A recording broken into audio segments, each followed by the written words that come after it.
To say Naruto was annoyed would be stating the obvious. First Jiraiya dragged him on this stupid trip to find a woman. Then he promised to teach him a new technique that would put the Chidori to shame. But just like last time he ditched him for a woman, Naruto grumbled to himself about perverted hermits as he entered the room they were staying at. Naruto kicked off his sandals and dropped his bag at the foot of the bed. He flopped onto the bed and sighed loudly. It was clear he wasn't going to be learning any new techniques today, so he resigned himself to practice molding his chakra. Alright, this is the town. They should be here. I'll have to check every store in order to find them, Sasuke said to himself. Sasuke dashed from store to store in search of his blonde teammate. If he found Naruto, then Itachi would surely be nearby. He didn't know why his brother would want Naruto, but at the moment he didn't care. This was the moment he had waited for. This was why he had fostered his hatred, why he had trained to grow strong. Damn it! Where the hell is Naruto? Sasuke shouted angrily as he ran to the next store. Naruto was interrupted from his practice by a knock. Did he get rejected already? Naruto asked himself with slight amusement. Naruto hopped off the bed and slipped on his sandals. He grabbed the keys to unlock the door. Another knock sounded. I'm coming, Naruto said, slipping the key into the lock. Naruto turned the key and opened the door to reveal a man in a black cloak with red clouds on it and red eyes to match. Sasuke? No, but he has the Sharingan just like Sasuke. Who is this guy? Naruto wondered. Naruto, you're coming with us, the man stated. It wasn't a request. It was a command. Naruto found himself complying out of fear. The man shut the door behind Naruto. To think that this brat has the Kyuubi sealed inside of him, another man said. Naruto stepped back out of fear. The other man wore the same cloak as his partner. A large sword was strapped to his back and his skin was a strange blue color, giving him the semblance of a shark. But it would be annoying if he tried to run away. Maybe I should cut off one of his legs. What do you think, Itachi? The man identified as Itachi said nothing, as if he was contemplating whether or not he should let his partner cut off Naruto's leg.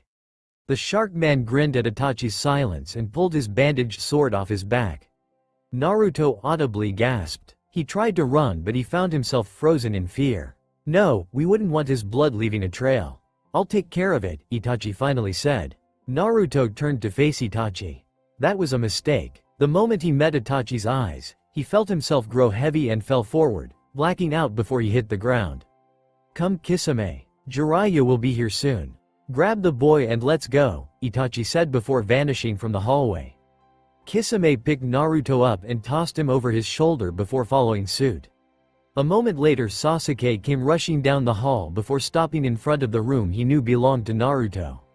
The Uchiha threw the door open, revealing an empty room. Sasuke's eyes widened. He was too late. It didn't matter who it was, Itachi kept taking his important people from him. Overcome with emotion, Sasuke threw back his head and shouted at the agony of losing someone else. His Sharingan inadvertently activated, revealing two Tomos. Soon followed by a newly formed third Tomo appeared. My Sharingan. I can feel it growing stronger. At that moment he felt a presence behind him. Sasuke whirled around to see a tired-looking Jiraiya. Jiraiya? What happened? Where were you? They took Naruto? We had to go after them, Sasuke said. You sure ask a lot of questions. Jiraiya chuckled lightly despite the situation. I was tricked. Itachi slipped me a drug that's inhibiting my chakra control. If we go after them now, we'll surely die. It'll take a couple of days for this drug to get out of my system.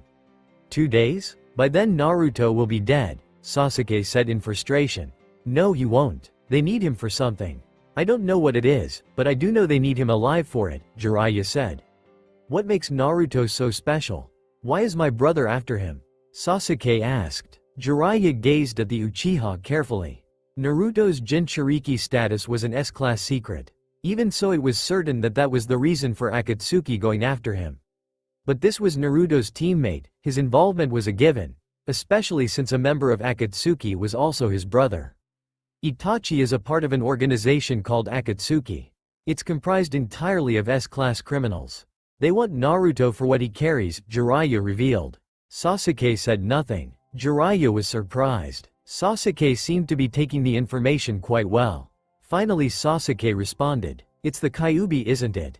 It's sealed in Naruto. isn't it? Very perceptive. I believe the Akatsuki wants to harness the power of the Kyuubi for their own purposes. When did you find out about the Kyuubi? Jiraiya asked. I never knew for sure. I began to suspect in the Chunin exams. When we were attacked by Orochimaru, Naruto went berserk. He attacked with strength and speed that was greater than anything I had seen from him. His eyes had turned red and he had a seal on his stomach that Orochimaru sealed over. After the exam I did a little research.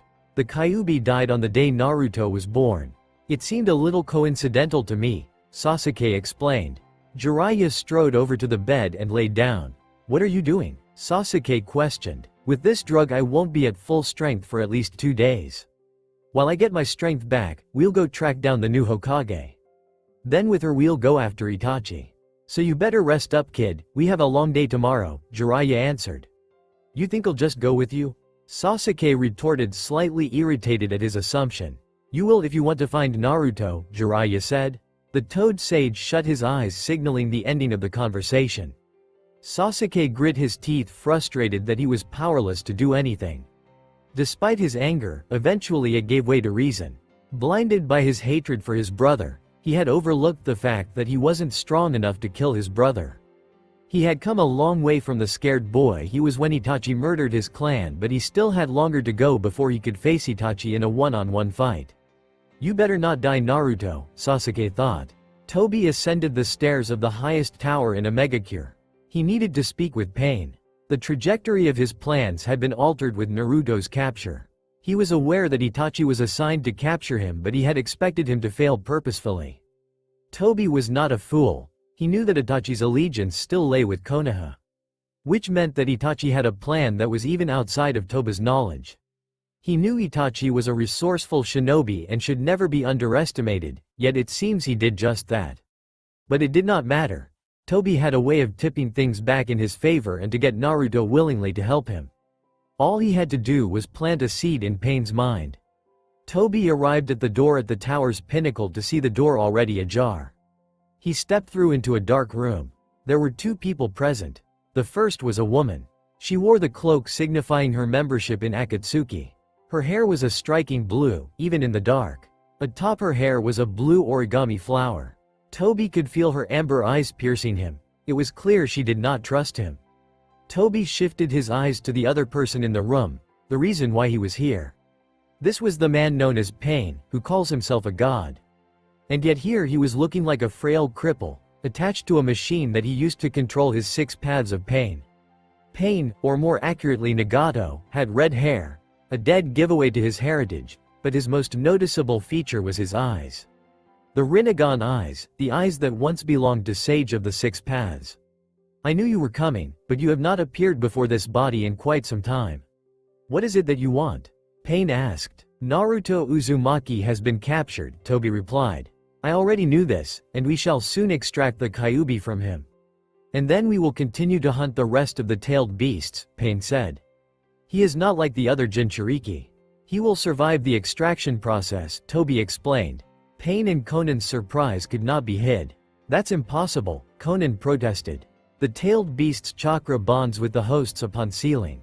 That bond increases over time. Having a tailed beast extracted severs that bond and rips the chakra coils apart, which causes chakra to leak into the host's body, until it results in chakra poisoning and the host dies.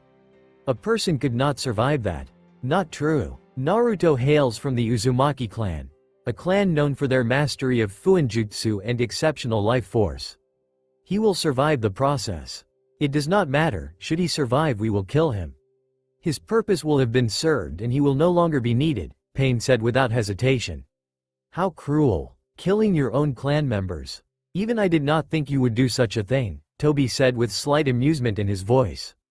Do not play games with me, Pain said with a clear edge in his voice. I do not come from a shinobi clan. You would think that, wouldn't you? It's understandable. But then if you think about it, if you came from nothing, then what purpose was there in Konoha killing your parents? Was it just a byproduct of the harshness of war, or was it something deeper? The silence that followed was thick. Tobi held Pain's curiosity in his hands and they both knew it. I'm sure you aware of an individual named Danzo? Tobi asked. Pain's eyes flashed. Danzo was the one who teamed with Hanzo and had Yahiko killed. His day of judgment was coming and there would be no forgiveness for him. And if what Toby was insinuating had any truth to it, then he would do more than pass judgment against Danzo. He would crush him with the full wrath of a god. When the Uzumaki village was destroyed, there were a handful of the clan that was able to escape. Your parents were among them and they went into hiding near Omegakure. Because of this, Danzo feared that they would aid the enemy in their war effort, so he had them killed. You might have joined them if not for the timely activation of your Rinnegan. Whether or not you believe me is of no consequence to me, but that boy will survive the extraction. Having finished his explanation, Toby turned and exited the way he came. Conan looked over at her partner. How would Nagato take this information? Would he let the boy live or deny what he heard and have him killed? What will you do? Conan asked. The extraction will start tonight. If he does indeed survive, then I will bring him before me, Pain stated. 3 days later. Damn it, I thought you knew where she was, Sasuke said, his irritation clear. I did, but believe it or not, people don't always stay in the same place for long, Jiraiya responded, his own irritation showing. If I'm right here, trajectory should have her in this town we are coming up to now. It better. It's been 5 days since Naruto was captured. If we don't hurry, he could die soon. The two had run nearly non-stop, stopping only to eat and sleep for a few hours before starting again. So far they had been able to come up with was a few people who said they saw her and the general direction that she was heading in. But at the pace they were going, they should overtake her soon. They ran for another hour in silence when Jiraiya suddenly spoke up. There's the town. Hopefully she's still here, Jiraiya said. The town was relatively small. There were not many houses or attractions, however there were quite a few hotels and bars. It was clear that this town was not really geared towards long-term residents. But to its advantage, it was strategically placed so that many people stopped to rest on their way to Tanzaku town. As they always did, when entering a new town, they checked the nearest bar for Tsunade. But unfortunately she was not there. Sasuke leaned against the wall as Jiraiya spoke to the owner. This is how it always went. They would check the bar, she wouldn't be there, and Jiraiya would ask the owner if he'd seen her. This is such a waste of time. We should have gone after Itachi and Naruto first. Who knows what may have happened to Naruto? This woman better be worth it, Sasuke thought. Jiraiya nodded to the owner before walking back over to Sasuke. He beckoned for the Uchiha to follow him. It was on to the next bar. Sasuke followed at a distance. After all, this was Jiraiya's area of expertise. As they walked, a chill passed down Sasuke's spine. He turned his gaze to his right. Someone was watching them, but this feeling, it felt familiar. Had he experienced it before? He was about to voice his concern when he bumped into a now-stopped Jiraiya. A small bird had landed on his arm. Jiraiya pulled a small scroll off the bird's leg, then let it fly off. Jiraiya swept across the scroll before he pocketed it. We need to hurry, Itachi has been found, Jiraiya said. Where is he? Is Naruto still alive? Sasuke asked urgently. He's not too far. He's only about 2 days away. And my contact could not confirm if Naruto was alive, Jiraiya said grimly. Once we finish checking this town, we are going after Naruto, regardless if we find Tsunade. Sasuke nodded. The Uchiha hung back slightly as the sage entered the next bar. Sasuke looked over his shoulder and flashed his Sharingan. There was a slight movement just outside of the line of buildings along the street. If he hadn't had his Sharingan activated, he would have missed it, but he saw enough to confirm his suspicions. They were being followed. He couldn't tell by whom, but they were definitely strong. Sasuke hurried into the bar. Hey Jiraiya, did you find her? He asked. Jiraiya was currently staring at a blonde woman. Sasuke looked at the woman questioningly. He had no idea what Tsunade looked like. All he knew was that she was a similar age to Jiraiya and was supposedly a strong shinobi who was an unrivaled medic. This woman looked no older than Kakashi. Tsunade. Jiraiya burst out. Jiraiya? Tsunade responded with equal volume and confusion. It's been a long time, hasn't it? Care to share a drink? Jiraiya asked, taking a seat at the table. I thought you said Tsunade was the same age as you? She looks too young, Sasuke said, taking a seat next to the sage. Maybe I just age really well, Tsunade said with a smirk. Sasuke let his dojutsu activate. She had a veil of chakra covering her. She was a transformation technique unlike any he had seen before. It was permanent, but the amount of chakra required was negligible, especially if she was the legendary Sannin they were looking for, but the chakra control needed was unreal. "And Uchiha," Tsunade observed. "I've met some of you in the past. Bunch of arrogant bastards, it's probably what got them all killed." Sasuke glared at her. "Well, I don't see any of your clan members running around either." Now, let's not argue," Shizune said, trying to disarm the situation. "Yes, we did not come to argue. We actually need your help, Tsunade," Jiraiya said. Tsunade poured herself a drink and waited for his request. "The village has asked you to be the next Hokage," Jiraiya revealed. Tsunade raised an eyebrow. Last she heard, Sarutobi had been Hokage since there was no one suitable for the job after the Yondaime died. Did the old man finally decide to retire? Tsunade joked. "No, he's dead. Orochimaru killed him," Jiraiya said. "What?" Tsunade and Sasuke said simultaneously. "It was during the invasion. He trapped Sarutobi's sensei inside a barrier. Orochimaru used a jutsu that resurrected the first two Hokage."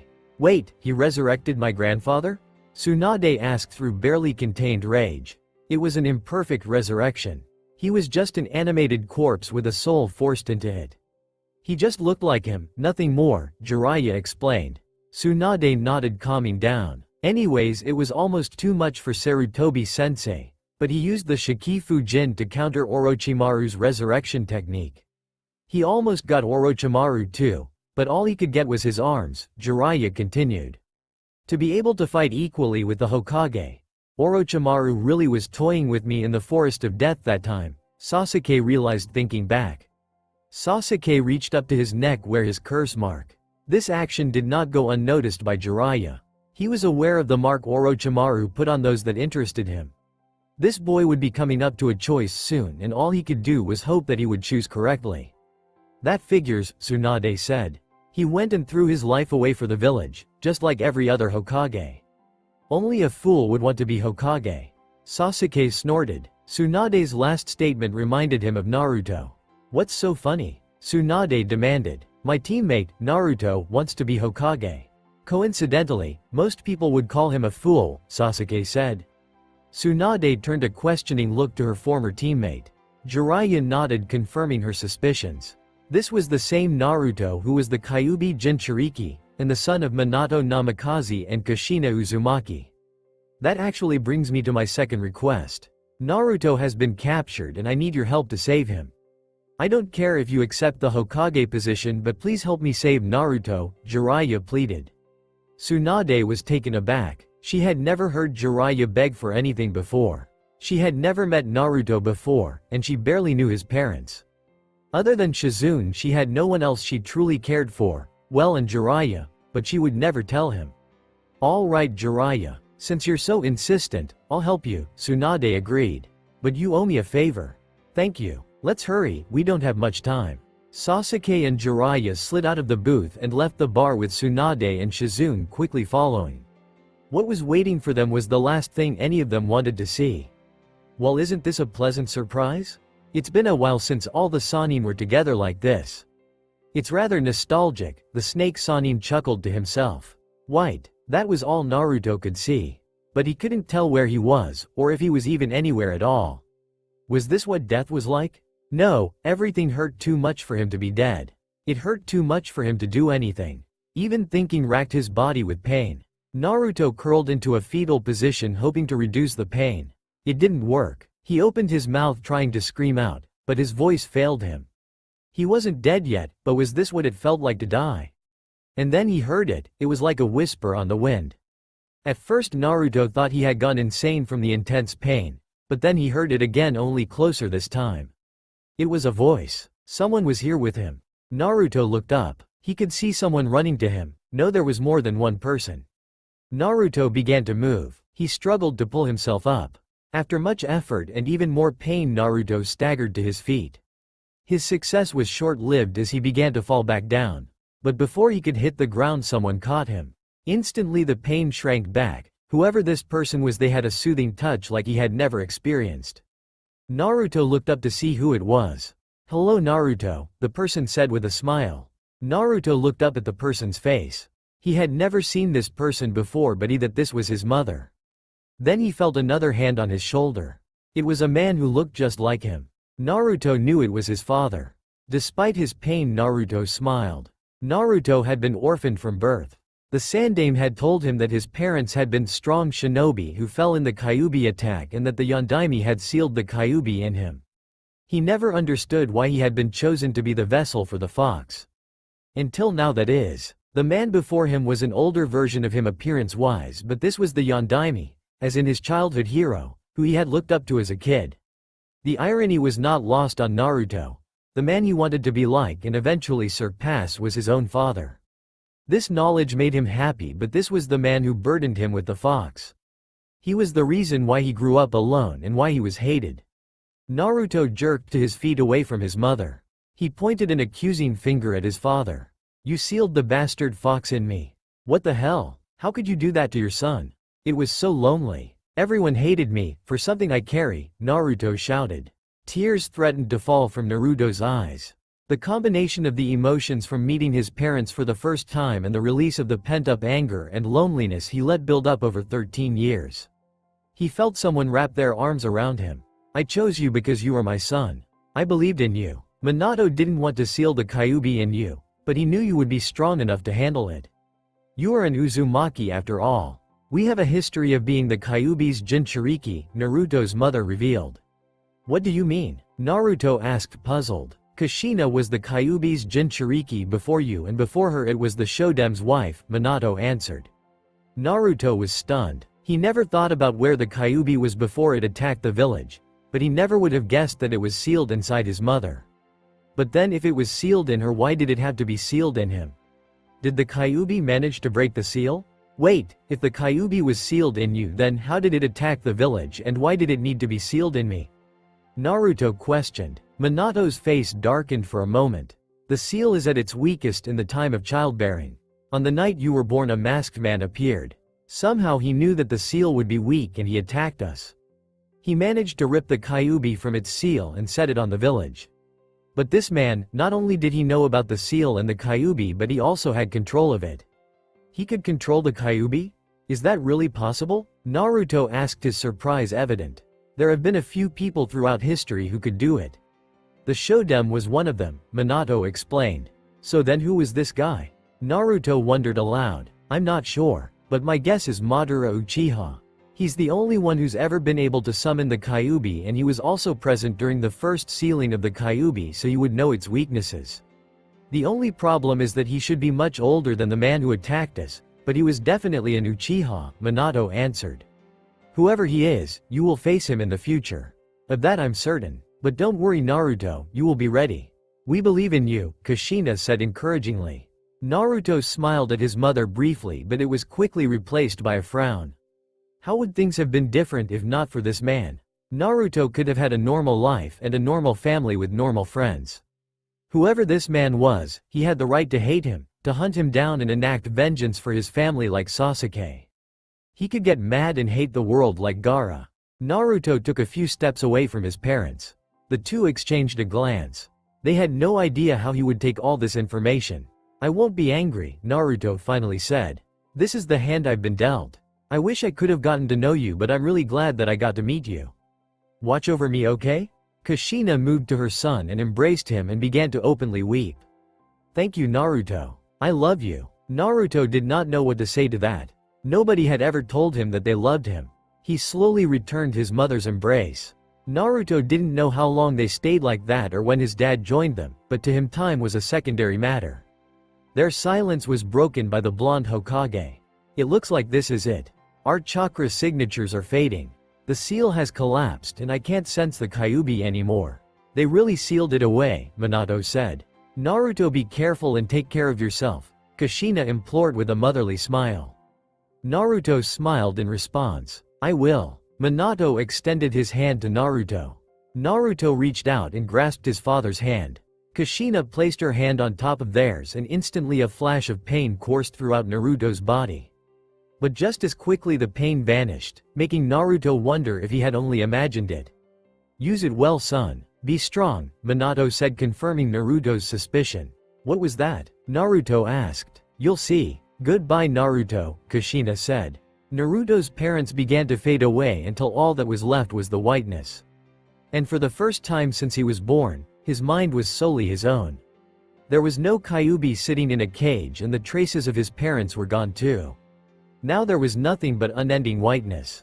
But even that began to give way to darkness. Naruto began to panic. Was this it? Was he dying? No, if he was dying it wouldn't hurt so much. He was being jerked back to reality. Naruto squeezed his eyes shut. When he opened them, he found himself suspended in a bubble of chakra surrounded by 9 people. The chakra abruptly vanished, causing him to fall to the ground. Naruto groaned upon impact. The fall was much larger than expected. Naruto tried to stand and barely succeeded. He looked up at the 9 figures. I've got to give it to this Gaki. He's tough to have survived that. Nobody should have survived that, Kisame said, impressed. While it is impressive that he lived, we cannot allow him to remain alive, Sasori said in a gravelly voice. Kisame grinned and placed a hand on the hilt of his bandaged sword. No, Pain interjected. Bring him to me. I wish to meet this boy. Why? Itachi asked, ending his silence. That is not your concern. If you fail there will be harsh consequences, Pain said, letting his threat hang in the air. Itachi said nothing. Kisame looked to his partner to gauge his reaction, his hand still present on his sword hilt. The other members looked on in uncharacteristic silence. Itachi did not typically speak at their meetings, and for him to question their leader was unprecedented. As you wish, Leader Sama, Itachi said. With a nod, Pain's silhouette vanished, quickly followed by Konan. The remaining members followed suit one by one until all that was left was Itachi, Kisame, and an exhausted but fearful Naruto. So should you or should I? Kisame asked, his hand having never left his sword. No, we shall let Naruto-kun to remain conscious this time, Itachi said. He's much too tired to run, and he certainly cannot outrun either of us. Itachi appeared beside the blonde genin, much to the surprise of Naruto. Kisame emulated his partner and appeared behind the genin. Our leader would not want to meet you if you were not important to him in some fashion. He certainly doesn't want to kill you. In fact, he was the only one not surprised that you survived the extraction, Itachi said to Naruto. What he failed to mention that he also had expected Naruto to survive, but even Pain's reasons for wanting to meet Naruto eluded him. You are one lucky Gaki, or maybe you're unlucky. We'll see, won't we? Kisame asked with a shark-like grin. Naruto's voice failed him, so he just nodded. Kisame chuckled at the boy's obvious fear. Itachi said nothing and began to make his way to the exit. As the unlikely trio exited the cave, both Naruto and Itachi were wondering the same thing. What did the leader of Akatsuki want with Naruto? Tsunade placed a hand onto her shoulder and applied healing chakra. Her hand began to glow green and his shoulder was healed shortly after. She had severely underestimated her opponent. Using a chakra scalpel, Kabuto had managed to dislocate her shoulder and sever her hamstring. If not for her healing prowess, she would surely be beaten. He had also incapacitated Shizune by rendering her right arm and leg useless. But she wasn't called a Sannin for nothing. She had managed quite a few hits in herself, but nothing direct. But even a graze from one of her punches was enough to break bones. Unfortunately for her, Kabuto's healing abilities were also at a high level. I think it's about time we end this, don't you, Tsunade-sama? Kabuto taunted. Tsunade dashed forward in response, ready to break the man's skull. But Kabuto made no move to dodge, instead he pulled out a kunai. This confused Tsunade. Kabuto's fighting style did not include kunai. No matter, I'll end this in one blow, Tsunade thought. Just as Tsunade neared, Kabuto acted. He brought up his kunai and dragged it across his palm, allowing his blood to run freely. At the sight of the blood, Tsunade's hemophobia kicked in. All movement came to a halt and she fell to her knees shivering. You might be a legendary Sannin, but I know your weakness. And I must say I'm quite disappointed, to be crippled by something as simple as blood, Kabuto mocked. At that moment Kabuto's instincts kicked in and he jumped back, but not before his side was grazed by a Chidori. Kabuto hissed in pain and distanced himself from the newly involved Uchiha. The sound medic began to heal himself as he sized up his newest opponent. Sasuke looked over his shoulder at the older woman. Aren't you kind of useless? A medic who's afraid of blood? That's pretty pathetic, Sasuke said. And you're supposed to be our next Hokage? We might be better off without you. What the hell do you know? Tsunade snapped in a shaky voice. I know that you would have died just now if I didn't save you, Sasuke retorted. It's no use reasoning with her, Sasuke-kun. Her fear stems from the death of her brother and fiancé. So step aside, Sasuke. Orochimaru needs you alive. And I doubt he would appreciate it if I damaged you, Kabuto said. You act like you can, Sasuke said fiercely. Sasuke dashed forward, charging up his Chidori for the second time that day. Kabuto smirked as the young Uchiha quickly closed the distance between them. At the last second, the sound nin dodged the attack. Sasuke's jutsu collided with a boulder behind Kabuto, causing it to explode into multiple pieces. Before Sasuke could recover, Kabuto moved behind and used his chakra scalpel on Sasuke's left leg, immobilizing him. Sasuke quickly spun, a kunai now in his hand, and he slashed at his attacker only to hit air. Face it, Sasuke, you can't defeat me. You have tremendous potential, but it's being wasted in Konoha. If you come with us you can grow strong. Strong enough to defeat Itachi, Kabuto reasoned. Sasuke hesitated at the mention of his brother, but he quickly brushed it aside. If you think you can defeat Itachi with that level of skill, you're sorely mistaken. And if you think that it'll beat me either, then you have another thing coming, Sasuke said. Sasuke made a hand sign. An explosive tag attached to Kabuto's left leg lit up. Kabuto's eyes widened. The tag exploded, bringing up a cloud of dust. Sasuke breathed a sigh of relief. If that hadn't worked, things could have gotten ugly really fast. Just as Sasuke lowered his guard, his Sharingan detected movement in the smoke. But it was too late. Kabuto was already inside his guard, preparing an attack. Sasuke raised his right arm to defend. He felt the muscles in his arm sever, and the young Uchiha forced himself to jump back despite the injury to his leg. Damn it, I can't use my arm anymore. Which means I can't form seals for jutsu. All that I can do without seals is the Chidori, but I don't have enough to chakra to do that. The last time I tried it with this much chakra, the curse mark activated, Sasuke thought. Kabuto pushed his glasses up on his nose and smirked. Well, I am impressed. You knew I would be more focused on dodging your Chidori that I wouldn't you place the explosive tag on me. And it almost worked too. But you're clearly in no condition to fight anymore, so if you'll excuse me, Kabuto said, turning back to Tsunade. Now where were we, Tsunade-sama? Kabuto pulled his kunai out again. Tsunade made no move, still frozen in fear. Tsunade-sama, you have to move, Shizune urged. Her words fell on deaf ears as Tsunade made no move to escape. Kabuto's kunai descended and was answered by a splash of blood. 1 week later. So this is a megacure? Naruto asked. It sure rains a lot in this country. You're not worried about getting a little wet, are you, Gaki? Kisame mocked. Hardly, but I'd like to keep your potential weapons to a minimum, Naruto retorted. Kisame laughed at that, and even Itachi allowed himself a smirk. Over the past week, the young genin had come to know the two missing nin a little. Both men, while highly dangerous, could be amiable. Naruto shared Kisame's love of fighting, but maybe not on the same level. Naruto told the Shark Man of his encounter of Zabuza, another member of the Seven Swordsmen. Kisame had been surprised that Naruto had survived an encounter with the Demon of the Mist, but that his words were able to reach him and change him. Itachi, on the other hand, was silent for the most part, but according to Kisame he was always like that, never saying much, though on occasion he would ask a question, usually concerning his younger brother. It seems that this is where we part ways, Naruto. Though I imagine we will meet again soon, Itachi said mysteriously. The Uchiha turned and walked away, letting his words hang in the air. Kisame shook his head at his partner. Try not to die, and maybe we'll get to fight one day, Kisame said with a grin before following his partner.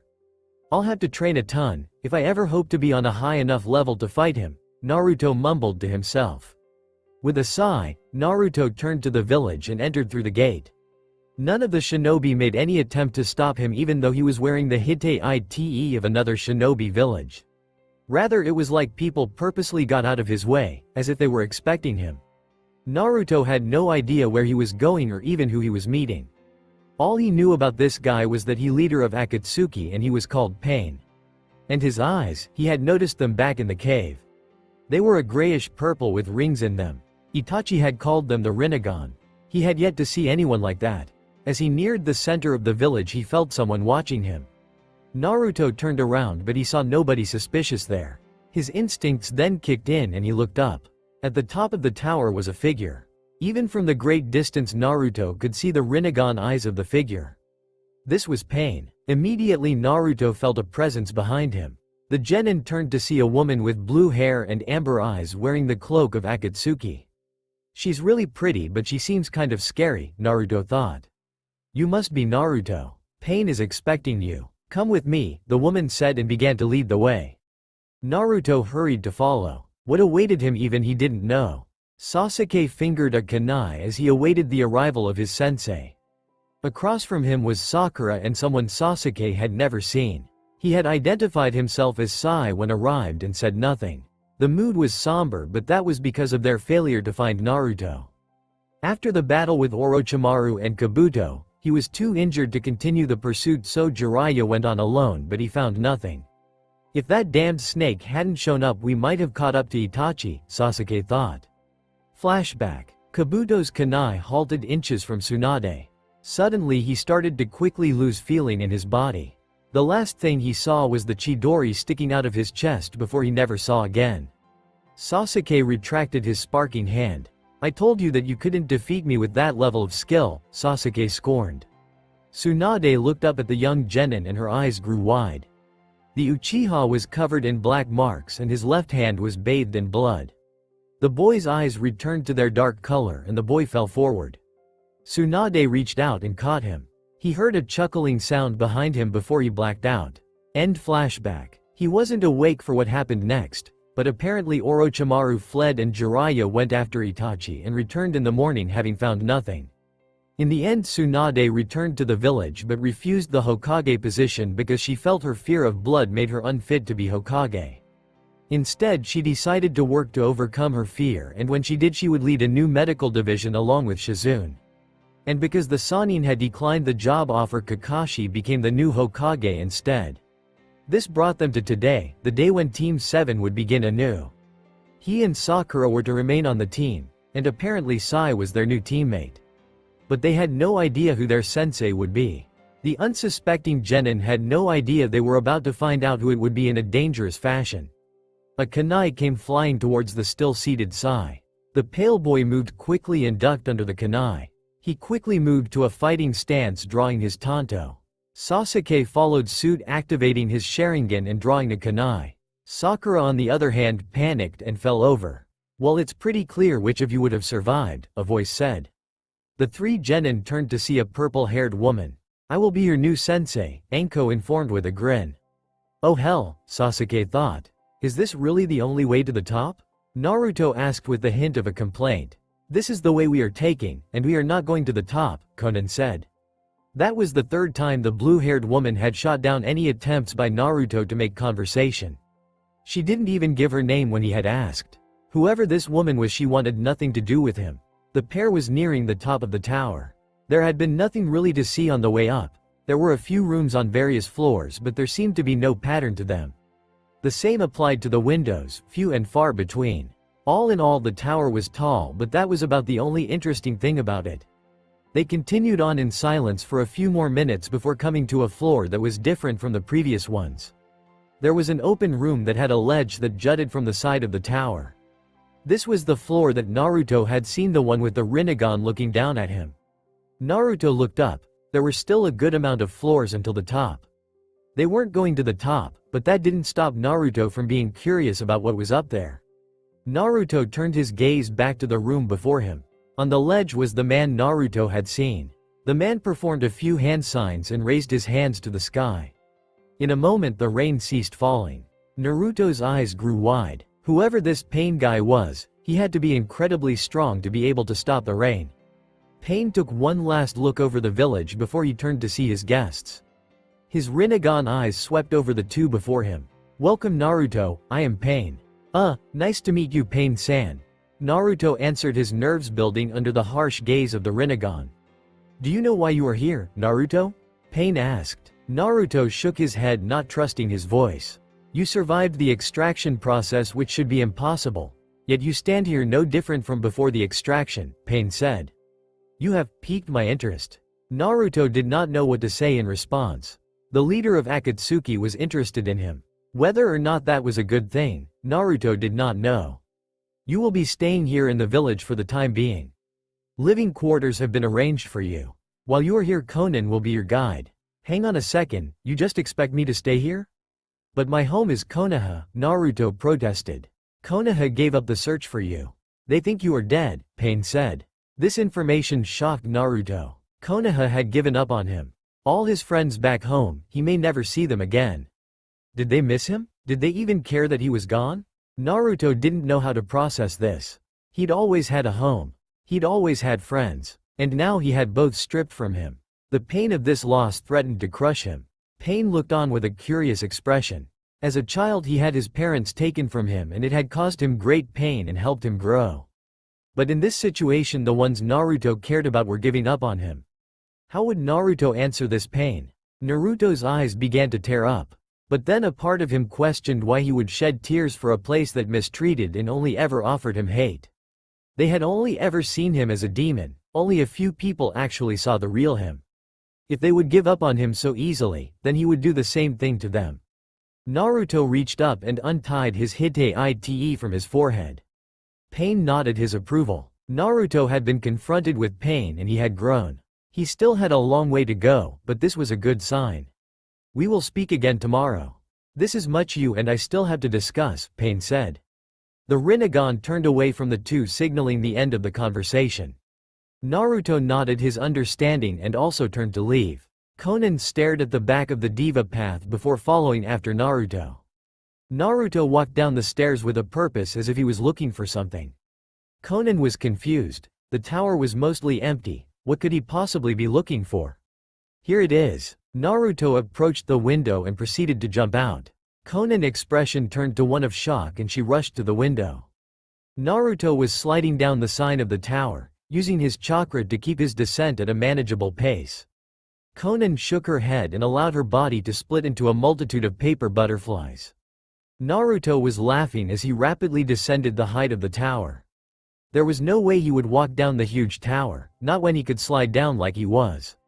Naruto was approaching the last 10 floors and jumped off the side of the tower, did a single flip and landed neatly on the ground. To his shock, Conan was standing directly in front of him waiting for him. Are you finished? Conan asked. Naruto grinned, but then a thought struck him. Wait, how did you get down here so fast? Naruto asked, bewildered. I have my own ways, Conan answered. I am quite a capable shinobi. Wow, you're awesome, Conan-san. Do you think you could teach me? Naruto asked excitedly. Conan looked at the hyperactive genin with a slightly confused look. How could this boy's mood change so easily? Earlier he was ready to cry and now he's excited. She did not understand this boy at all. We'll see, was Conan's response as she began to lead the way once again. Naruto cheered and followed after her. As Conan led the way to Naruto's new living quarters, one thought dominated her mind. The extraction process ripped the chakra coils apart, an injury that should take several months to heal, if they even survived the chakra poisoning. Yet in a week Naruto had fully recovered and was using his chakra like he had never sustained the injury. When he had the Kyuubi it would have made more sense, but now it was downright baffling. If Nagato expected to keep this kid around, he was going to be a handful to keep track of. They came to another tower, one that was much shorter than the center tower, but still very tall. Don't tell me we have to climb the stairs again?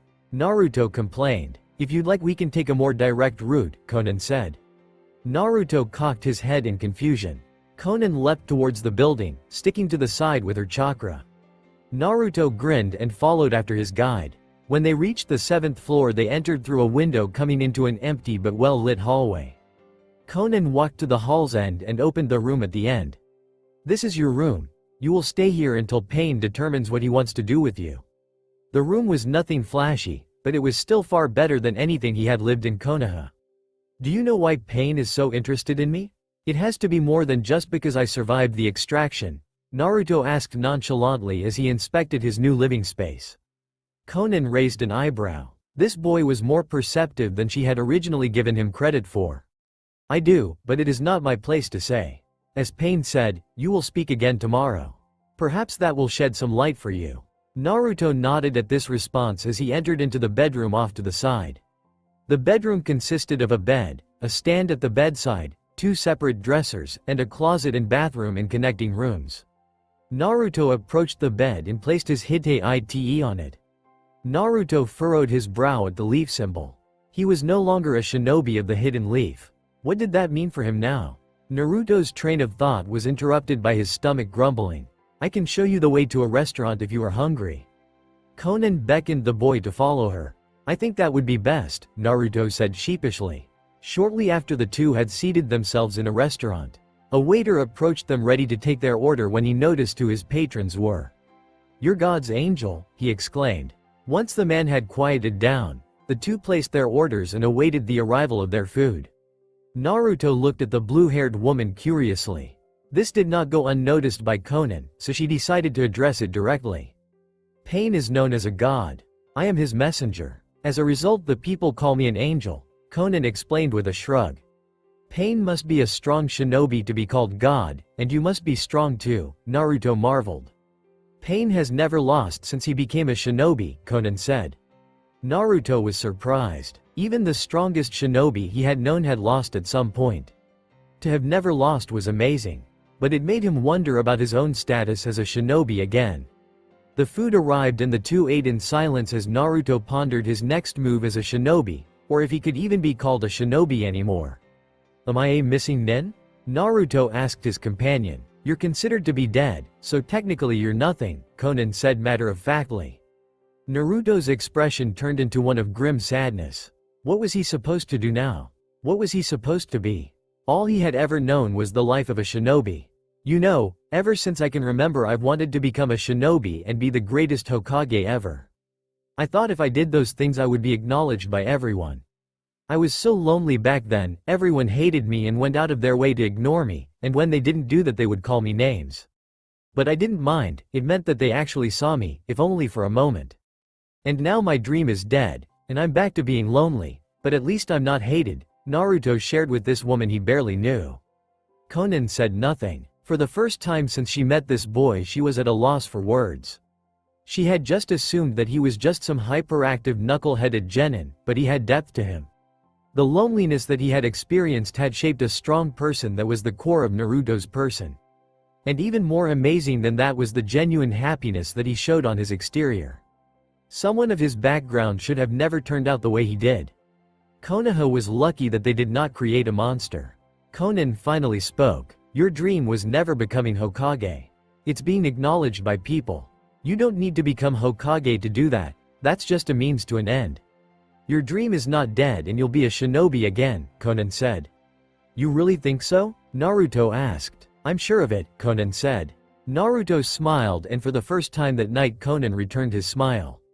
Nagato's mind was always busy from the task of maintaining a shinobi village and an organization of S-class missing nin. But today his thoughts were dominated by the arrival of Naruto Uzumaki. It was still uncertain if there was any familial relation between them at all, and truthfully there would be no real way to for sure if there was. But so far signs had pointed to it being true. Over the past week Zetsu had been gathering information about the Uzumaki clan, and he confirmed much of what Madara had told him. But it was still too soon to reveal this information to Naruto. He would allow more time to pass to make his own decision on the matter. After all, he was a god, and he would pass judgment, even on his own family. At that moment Conan appeared, having finished guiding Naruto for the day. What did you learn? Nagato asked. He still has some of the attributes of the Kyuubi. His healing factor is still highly accelerated. His chakra coils are functioning normally, yet they should have required several months to heal. I don't know if there are any other attributes he has kept, Conan reported. An interesting side effect of the extraction, but not necessarily an issue, Pain said dismissively. Anything else? Not much else really, he grew up just as you'd expect for a Jinchuriki. He was alone and hated, but he didn't turn out like other Jinchuriki, Conan said. How so? Nagato asked, his curiosity now piqued. He strove for the approval of those that shunned him. He wanted to change that way people saw him, Conan explained. Interesting. He's naive, but he has potential. People cannot change. They inflict pain and spark conflict at the cost of lives. I will teach him about the true meaning of pain, and then I will show him to use pain to become strong, Pain said. Then you accept him? Conan asked. As things stand now, it is unknown if we come from the same clan. But I will find out. In the meantime he could prove to be useful to our plight. We still have 7 more Jinchuriki to capture, Pain answered. Conan nodded. After the death of Yahiko, Nagato had changed. He no longer let people near him, physically or emotionally, other than herself. But Naruto had the potential to bring back a little bit of the old Nagato. Not all of him, given all that he had endured, that would be too much ask, but just enough to help him regain some of the kindness he had lost. Conan started to leave but stopped herself. You lied to Naruto about Konoha. They haven't given up yet. Why did you do that? Conan asked, a slight accusatory tone in her voice. To create a clean break. It's only a matter of time before they do, and I wanted to see how he would handle it, Nagato said evenly. Do not worry on this anymore. He is with us now. Naruto stood alone at the Omegacure training grounds. The rain was the only sound that he could hear. He was waiting for the arrival of his teachers. Over the last 2 months, Conan and Pain had been helping him train. During that time he had discovered his affinity for wind nature jutsu. Conan, who also possessed this affinity, taught a few jutsu to the former Jinchuriki. Pain, on the other hand, taught him the many mechanics of the Kage Bunshin no jutsu, including their memory retention, to increase his training ability. Naruto adjusted his Hite Ite as he smiled at the memory of how he obtained it. A week ago Pain told him it was time to put his abilities to the test, and the best way to do that was to spar against him. The fight was terribly one-sided. Looking back, it was rather embarrassing how easily Pain had defeated him, but apparently the leader of Omegacure saw something he liked and awarded him with a Hite Ite, instating him as a genin of Omegacure. The barest of sounds registered in Naruto's ears. Naruto quickly turned to see his blue-haired teacher and friend. Your senses continue to grow sharper, Naruto-kun.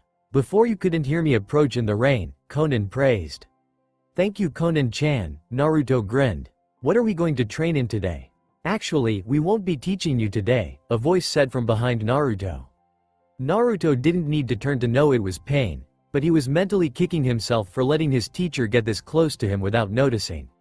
Then the words Pain said registered with him. Wait a minute, then who will teach me? And why can't either of you teach me?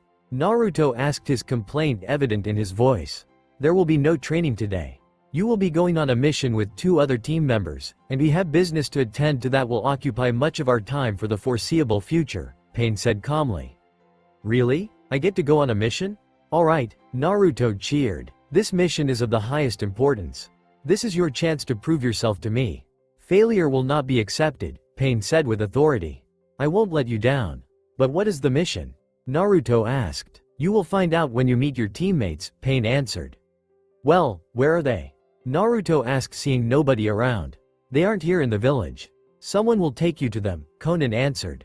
Who? Naruto asked quizzically. Ohio Pain-sama, Conan-senpai, an overly cheery voice called out. Before Naruto could properly register who spoke, a figure was beside him. It was a man in a dark cloak that concealed much of his figure, and he wore an orange spiraled mask that covered his whole face save for a single eye hole. You must be Naruto-kun. I've heard much about you, like that you survived the Biju extraction process, the man said jubilantly. He leaned closer to Naruto and continued to speak in a suddenly much deeper voice. You must be very strong to have survived.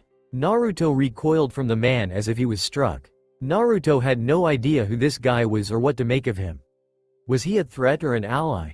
Whoever he was, he must have known both Pain and Conan, because they made no move to remove him. Who the hell is this guy? Naruto asked. This is Tobi. He is the one who will take you to where you need to be, Conan responded. Hello Naruto-kun. My name is Tobi and I will take you where you need to be. Please treat me well, Tobi said in an obnoxious voice. She just said that, Naruto said. Wow, you sure are sharp, Naruto-kun. Nothing gets past you, Tobi said and began laughing loudly. You can't be serious with this guy. He clearly has a few screws loose, Naruto said. I'd say the same could be said about you, Naruto-kun, Conan said with a light chuckle. Ha ha, very funny, Naruto said sarcastically. While Tobi is certainly an unorthodox individual, he is not someone to be trifled with. He's strong and he gets the job done, Pain cut in. Naruto turned back to the still laughing masked man. He was definitely more than what he let on. It was like the man before him was 2 different people. Or maybe he had imagined it? It had happened so fast Naruto couldn't be sure if he heard Tobi properly. And if Pain said he was strong, then Naruto needed no other endorsement to understand his strength. "Time to go," Toby said with glee. Toby grabbed Naruto's shoulders, and before he could protest, the world twisted away and he found himself in his room alone with Toby. "What the? How did you do that?" Naruto demanded of the masked man. Toby cocked his head to the side as if in confusion. "It was my super awesome jutsu, duh," Toby said as if nothing could be more obvious. Naruto shook his head at the man's antics and began to pack for the mission he was about to go on. He didn't know how long he would be gone for. Toby had spirited him away before he could ask. In fact, he didn't get to say much to Pain or Conan. He had grown close to the two over the past couple months, Conan more than Pain, but that was because she seemed more open to him. Pain seemed like he was holding back from truly getting to know the young genin, or so it seemed. What Naruto did not know was that Pain was waiting for an opportunity to revealing their shared heritage. He had decided that, even though there was no realistic way to know for sure if they both hailed from the Uzumaki clan, he would accept Naruto as his family. This decision happened to coincide with the same decision to instate Naruto as an official genin of a megacure, though Pain would deny that one had anything to do with the other. Despite that, Pain wanted to tell Naruto the news in his own body, but as things stood, his main body was much too weak. Naruto surveyed his room. Even though he had lived here for 2 months, he still didn't have many possessions. Not that he had many possessions back in Konoha. Naruto grabbed a scroll off his bedside table and slipped it into his bag. He slipped his bag onto his back and returned to Toby in the adjacent room. Sasuke was angry, bordering on fury. He refused to be anything else. He wouldn't be sad. Sasuke punched the tree in front of him, hoping to alleviate some of his anger. It didn't help, so he punched the tree again. With every punch he threw, something began to well up in the Uchiha. He knew what it was and tried so hard to squash it deep inside himself. He had felt it only once before, the night Itachi had murdered his entire family. Sasuke powered up a Chidori and pierced the tree before him, effectively toppling it. All to no avail. The sorrow that had lurked beneath the surface still threatened to burst forth. "Sasuke, it's time," a voice said from behind him. Sasuke nodded but did not turn to face who he knew was his former sensei, Kakashi. He did not want to seem weak in front of others by crying. When he heard Kakashi leave, Sasuke reached up and wiped his eyes. With a sigh, Sasuke turned and followed after the new Hokage. They had a funeral to attend. Naruto felt himself twist into a new area as the world before him came into focus. The immediate surroundings weren't particularly impressive. They were in a forest, not unlike one in Fire Country. "Toby, are you sure this is the right place?" Naruto asked. The blonde looked to his right, nothing out of the ordinary. He looked in the opposite direction, still nothing. Naruto turned around and came face to face with a short, hunched-over man wearing an Akatsuki cloak and straw hat. Naruto stumbled back and fell down. "It's about time you got here. You kept us waiting and I don't like to be kept waiting," the man said in a gravelly voice. Sorry about that. I didn't even know about the mission until today. This guy Toby brought me here. I have no idea how long it took for us to get here," Naruto said, pointing over his shoulder indicating his traveling partner. "There's no one else here. You showed up here alone, boy." "It's just the three of us," the man said. Naruto, confused, turned around and saw that Toby was in fact not among them. But then who was the third person the man was referring to? Naruto turned back to face the hunchback man and looked past him. Sitting on a rock was another man wearing an Akatsuki cloak. He had blonde hair that was put up in a ponytail and bangs that covered half of the man's face.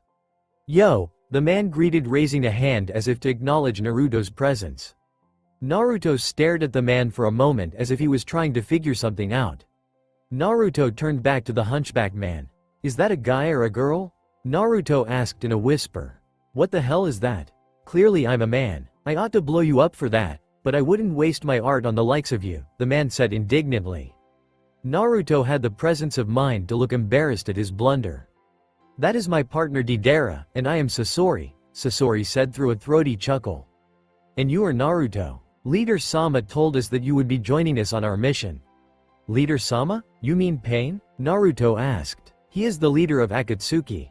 He is the strongest of all of us, therefore we refer to him as our leader," Sasori said. Naruto was surprised to hear an open admission to Pain's strength. Not because he didn't think Pain was strong. He had a glimpse into Pain's power of the last couple of months. But for an entire organization of S-ranked missing nin to admit that Pain was stronger than them all was a testament to his power. Naruto was beginning to think that he had underestimated Pain's power, if that was possible. "What is the mission anyways?" Naruto asked. "We're close to Takigakure. We're supposed to capture the seven-tailed Jinchuriki," Sasori explained. Naruto was shocked. Pain wanted him to help capture a Jinchuriki, someone who was just like how he used to be. Did Pain really expect him to help kill someone like him? Naruto questioned whether or not he could actually go through with the mission and why Pain would send him on such a mission in the first place. Was it wise to send Naruto to capture the Seven Tails? Conan asked. "This will finally prove whether or not Naruto is loyal to me," Nagato answered. "But either way, Deidara and Sasori will not fail." "Maybe, but was this the right way to test him?" the blue-haired woman questioned. "He's sure to be sympathetic to the Jinchuriki, since not that long ago he was one of them. All must pass through judgment before God, and Naruto is no different," Nagato said. Conan nodded, seeing no point in pushing the point. Despite the passage of time, Naruto was still vulnerable, though he would never admit it. Conan looked beyond the opening in the wall into the village. It was raining like always. The country was still crying. The day is coming soon, Conan, when Yahiko's dream is realized. "There will be peace in this world despite all the pain," Nagato said. Conan looked back at her teammate. Nagato's eyes showed the resolve he spoke with. "It was your dream too, Nagato," Conan said softly.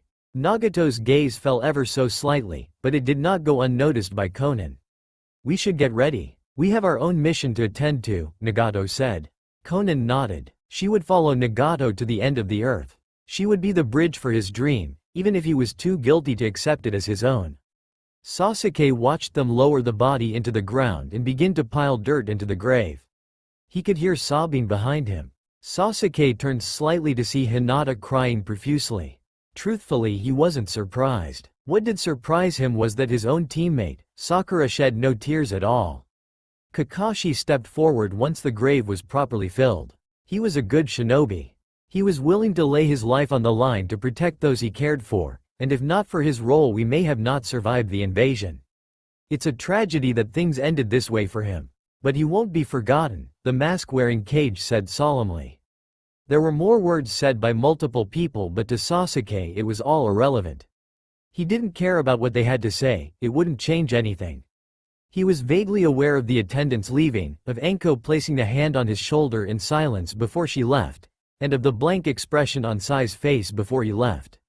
"You damn idiot," Sasuke said aloud. "You had to go and get yourself killed, didn't you?" Sasuke glared at the tombstone before him. The tombstone that read, Naruto Uzumaki. But he wasn't mad at his former teammate. He hated his brother for taking away his friend, and he hated Akatsuki for what they did.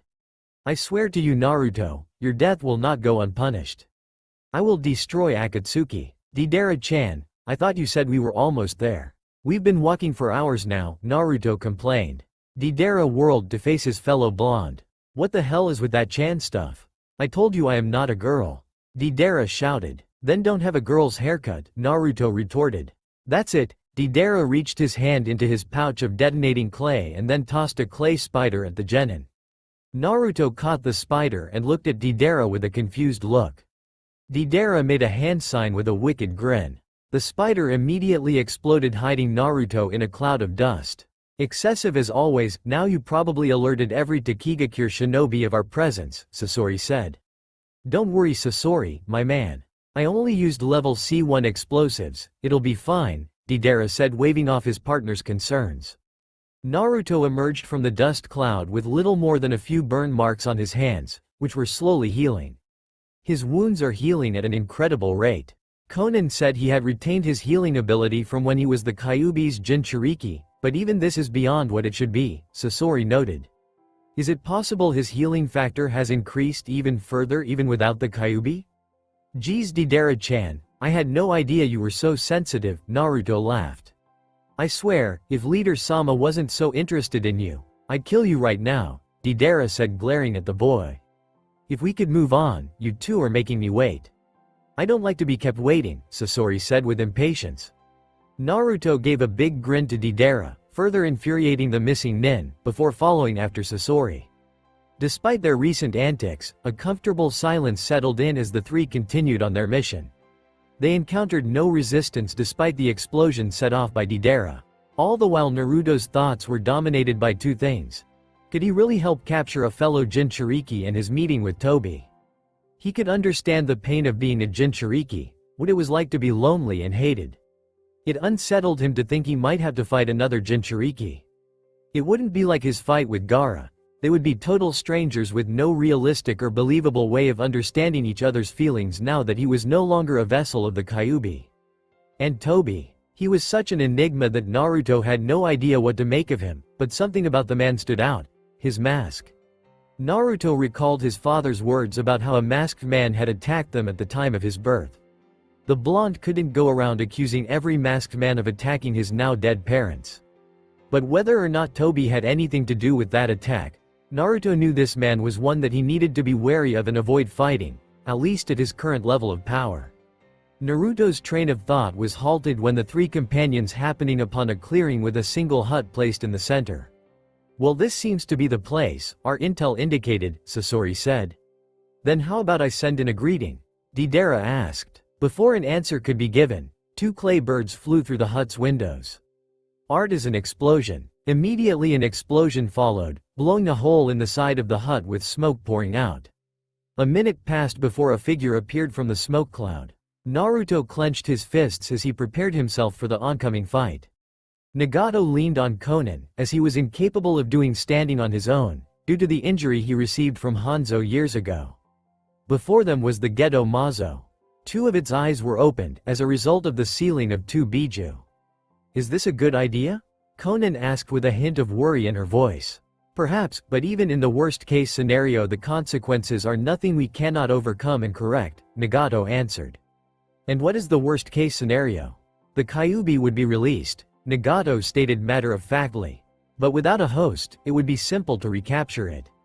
"Ooh, it looks like someone is being a bad boy, but not Tobi." "Because Tobi is a good boy," Tobi said loudly. Nagato and Konan looked over at the new arrival. Tobi was leaning against the Gedo Mazo. "What do you want, Madara?" Nagato asked. The masked man crossed his arms and tilted his head in such a way that it allowed his Sharingan to shine in the dark. "I could ask the same of you. What do you want the Gedo Mazo for, that you felt the need to summon it?" "I'm going to use the Kyuubi's chakra to heal this body. And I wasn't aware I needed your permission to summon the Gedo Mazo," Nagato said evenly. "You haven't cared when I summoned it in the past. So what do you really want?" "Nothing, I am merely here to observe," Madara said. Konan narrowed her eyes at the Uchiha. She never trusted the masked man, and she still didn't. Whatever his reason for being here, it was sure to be solely for his own benefit and no one else's. Nagato stared down the man before him, as if trying to discern his true motive. Madara did not waver, and showed nothing to the Rinnegan wielder. "Konan, stand back," Nagato finally said. Konan released her support on her partner, allowing Nagato to slip to his knees since he could not support himself. She then quickly moved away. "Shinra Tensai," Nagato said.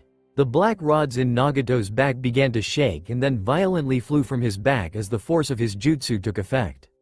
Then wounds left behind by the rods began to bleed profusely. Nagato quickly performed several hand signs. In response, the Gedo Mazo's mouth opened and blue cloud of chakra leaked out, enveloping Nagato. Within the blue cloud a small amount of red chakra passed from the Gedo Mazo's mouth into Nagato.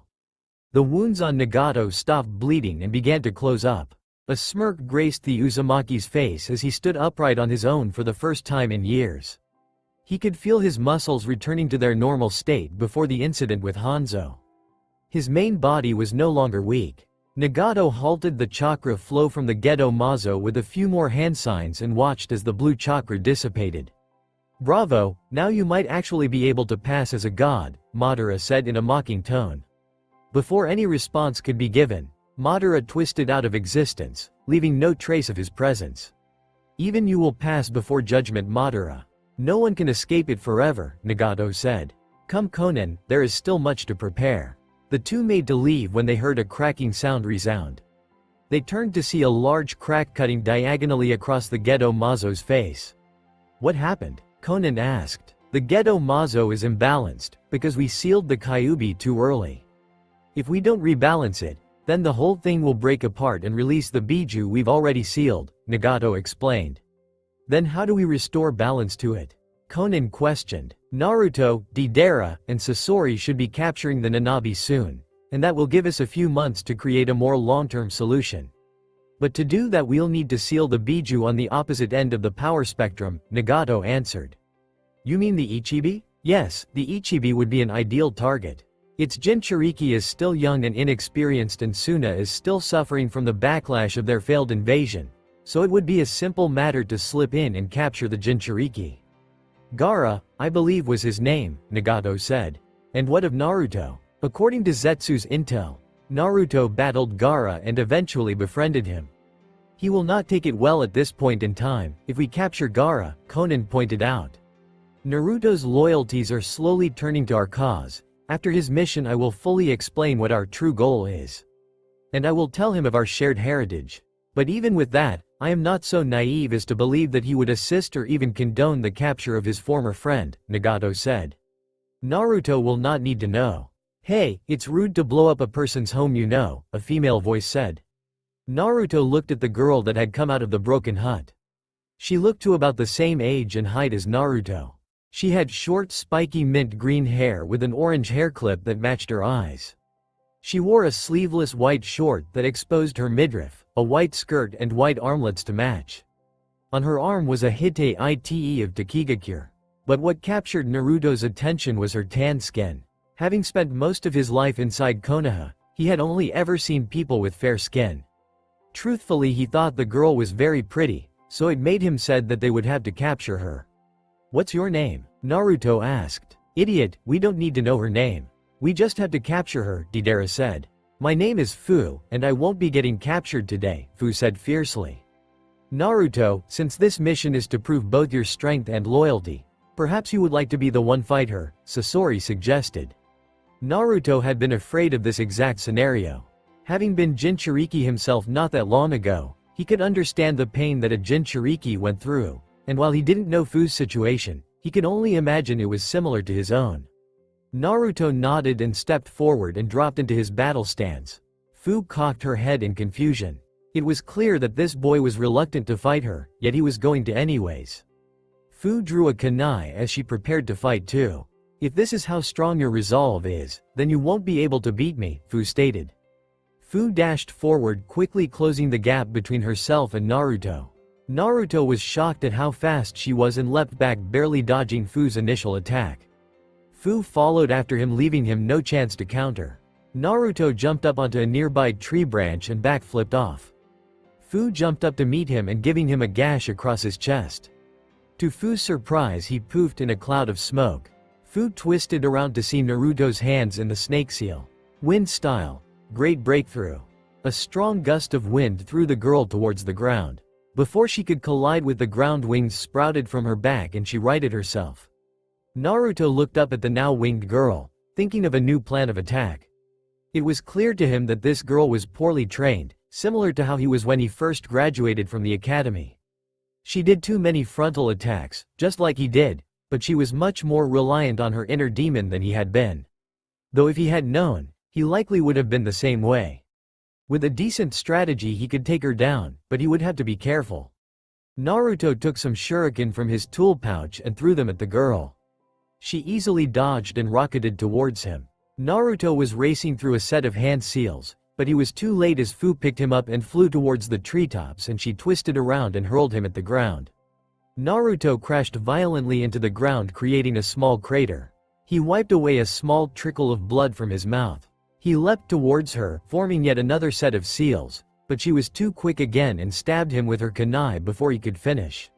Naruto smirked at the girl before he poofed away. She turned, and was met with a powerful axe kick to the head that sent her crashing to the ground, creating a small crater of her own and kicking up a cloud of dust. I can't believe you fell for the same trick twice. You should give up now. You don't need to get hurt anymore. Just come with us, and you can be rid of the thing that has made you hated and lonely, Naruto urged. Fu climbed out of the crater and faced the boy glaring at him. Red chakra began to swirl around her and envelop her in a dense chakra cloak with 7 tails waving around behind her. I'm not an idiot. If you take the Nanabi out of me, it'll kill me. And I don't want to die, even if I am alone, Fu said with a growl. It doesn't have to. If you give me a chance I can save you from that. You can be free of your burden and finally happy, Naruto pleaded. Liar, Fu shouted. Fu shot forward at an even higher speed than before and struck Naruto with her chakra cloak, sending him flying through a tree. Before he could recover, she was behind him and knocked him back with another blow. Naruto barely managed to flip around onto his feet. Fu stood some distance away, looking at him angrily. I've got to make this quick or this will get ugly for me really fast, Naruto thought. To Naruto's surprise, Fu put her hands into the tiger seal. Whatever she was about to do, it would be her first real technique. Naruto tensed as her prepared for what she had in store. Fu clapped her hands and named her technique. Hiding in scale powder technique. Fu opened her mouth and exhaled a powder from her mouth. Naruto was confused as to what the technique's effect was meant to be. Other than the powder, nothing really happened. The powder suddenly began to shine brightly, blinding, answering his question. Thinking quickly, Naruto clapped his own hands together. Wind style. Gale palm.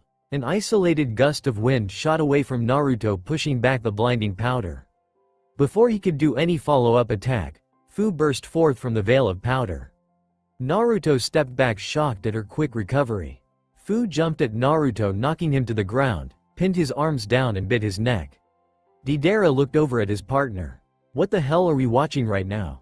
Naruto struggled against Fu's grip, trying to pull away, but she was proving to be too strong with the aid of her demonic chakra. As he struggled, he suddenly realized something. She was draining his chakra through her bite. Naruto redoubled his efforts to break free, but still to no avail.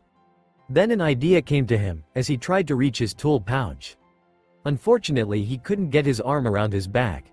Then he changed tactics and pushed against Fu's grip, instead of pulled and reached into her tool pouch and pulled out an explosive tag. Hearing the hiss of the explosive tag, Fu released Naruto and leapt away from him as he was consumed in an explosion. Fu wiped away the blood from her mouth.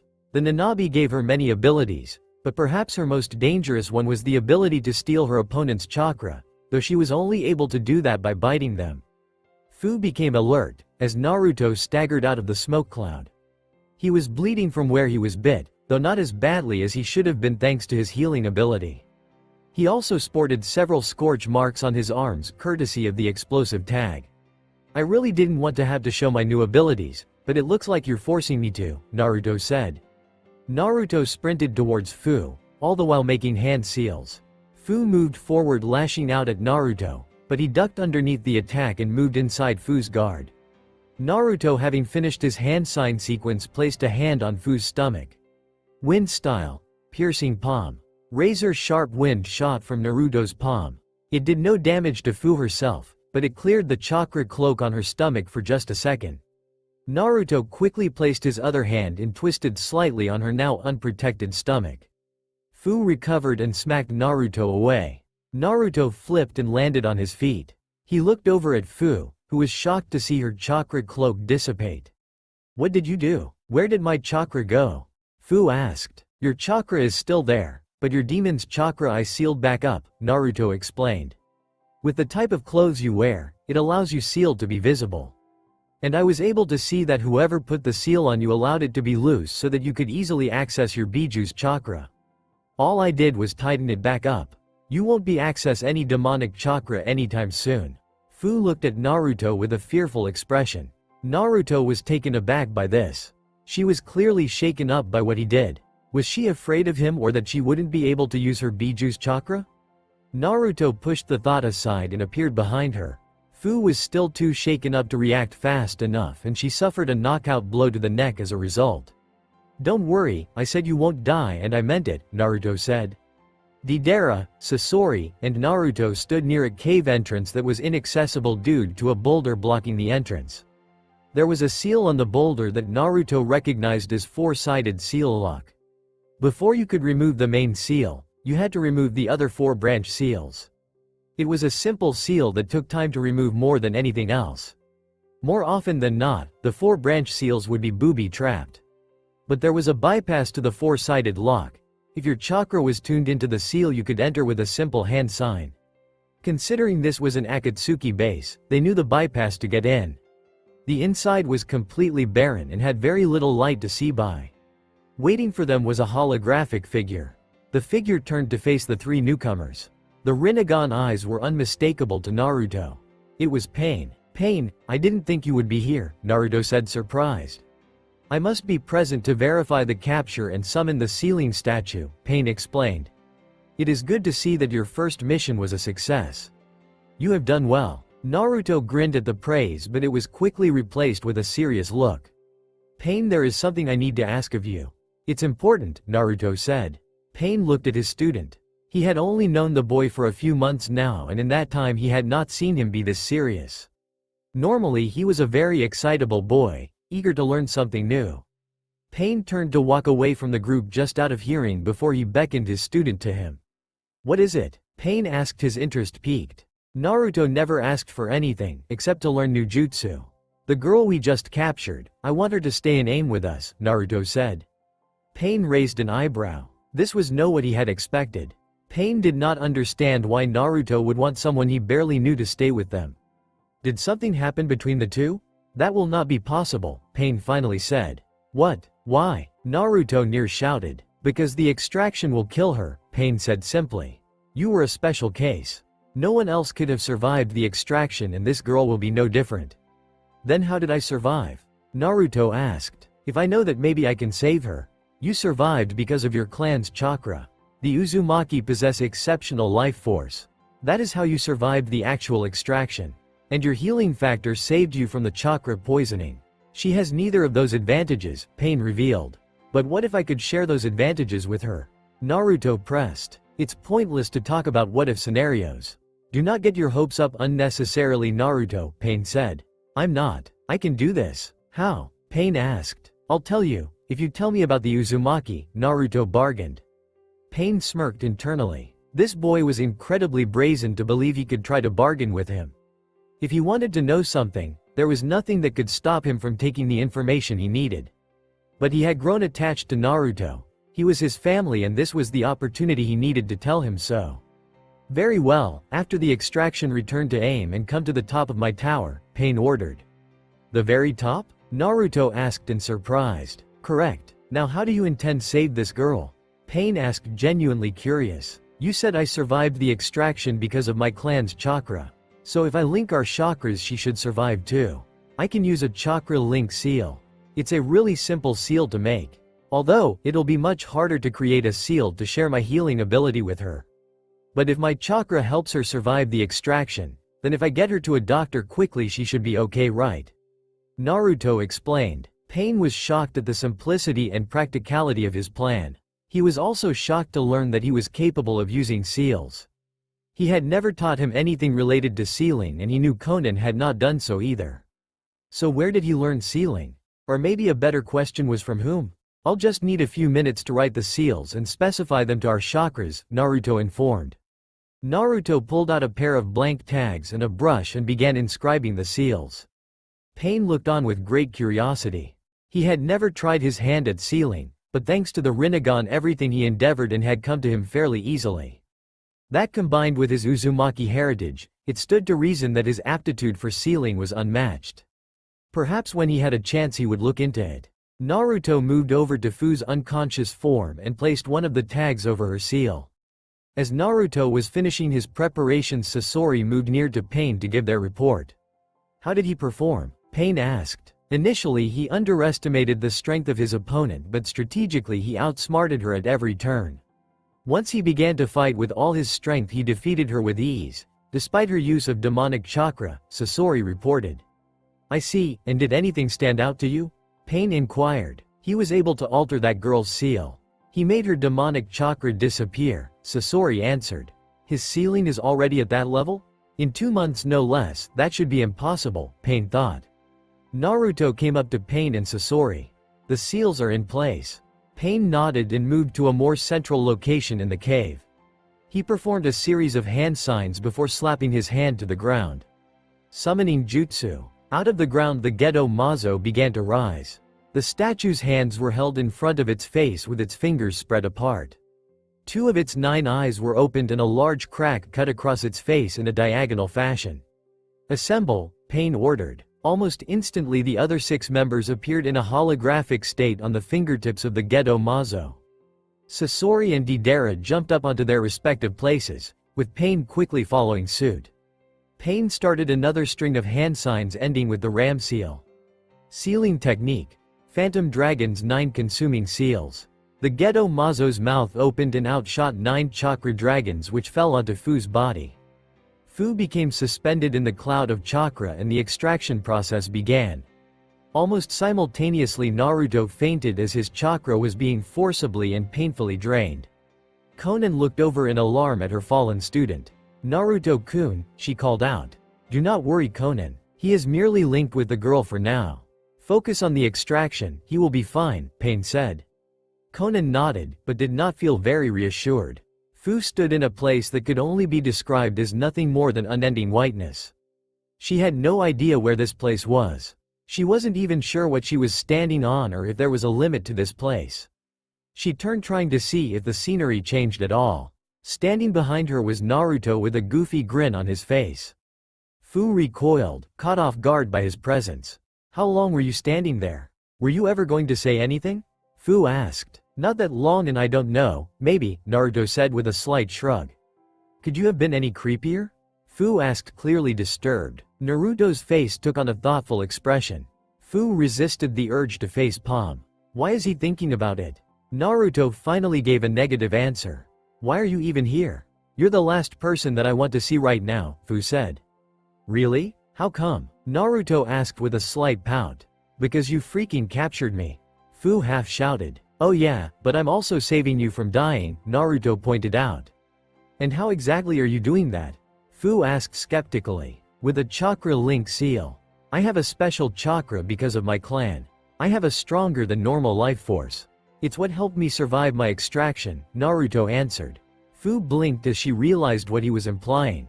He used to be a Jinchuriki just like her. "Wait a minute, you extraction. You were a Jinchuriki too?" Fu asked to verify. Naruto gave her a grim smile.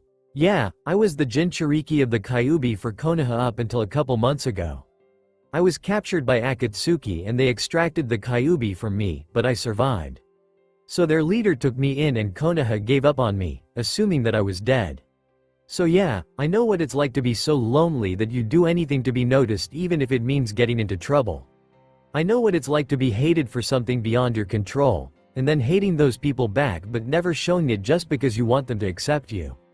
Fu was speechless. Naruto might as well have just written her biography for her. "When we fought I said that you wouldn't have to be alone anymore and that you wouldn't die. I meant that. I never go back on my word, that's my nindo," Naruto said. "When this is over, you can come with me to AIM. You'll be appreciated there. Nobody will look at you with hate and fear in their eyes. So you just expect me to be forever grateful to you and throw myself at you?" Fu asked with an irritated look. Naruto rubbed the back off his head feeling embarrassed by what she was implying. "Well no, but I was hoping you would come with me to AIM, but if you don't want to that's fine too." "I'm just kidding," Fu said, her expression softening. "That sounds really nice. It's nice to be wanted for once." Naruto smiled, but not one of his trademark grins. It was a true smile that he rarely showed. The pair went on talking for what was technically 3 days, but to them it felt like only a few hours had passed. Naruto's eyes jerked open. He was in the cave where Fu's extraction was taking place. His eyes snapped up to where Fu was. The chakra cloud that was keeping her suspended was slowly dissipating. Naruto moved to stand but found that his body was exhausted. He had underestimated the strain the chakra link would place on his body. Nevertheless, Naruto forced his body to move so that he could catch Fu when she fell. Naruto reached into his tool pouch and pulled out a soldier pill and ate it. He hated using soldier pills, but he had to admit that they could be really useful in a pinch. Naruto, with renewed strength, rushed to the entrance with a semi-conscious Fu in his arms. "I'll see you when she's better, Pain," Naruto said over his shoulder. Naruto made a one-handed ram seal and ran through the now open cave entrance. "Hang on, Fu, I'm getting you to a hospital now," Naruto urged. Fu nodded weakly. "That will be all." "Dismissed," Pain said. Except for you two, Kakuzu and Hidan. The other Akatsuki members vanished, leaving only Pain, Conan and the aforementioned members and the two physically present Sasori and Deidara. Pain looked over at the two artists with a piercing look. You are also dismissed. Deidara grumbled as he and his partner made to leave the cave. So ungrateful, not even a thank you. Don't be an idiot, Deidara. Leader Sama would crush you, Sasori said. Once the two had left, Pain directed his attention to the duo known as the Immortal Combo, or as Kisame affectionately called them, the Zombie Combo. The ceiling has to be slightly accelerated. As you can see, the ceiling of the Kyuubi created a complication, Pain said, gesturing to the Gedo Mazo's face. Well, isn't that too fucking bad for you? What the hell does that have to do with us? Hidan asked. Pain ignored Hidan's profanity, as he was used to it by now. Since you two are closest to Suna, you are to capture the Ichibi. Try to keep a low profile about it, but be quick. We are not ready to make ourselves known to the whole world.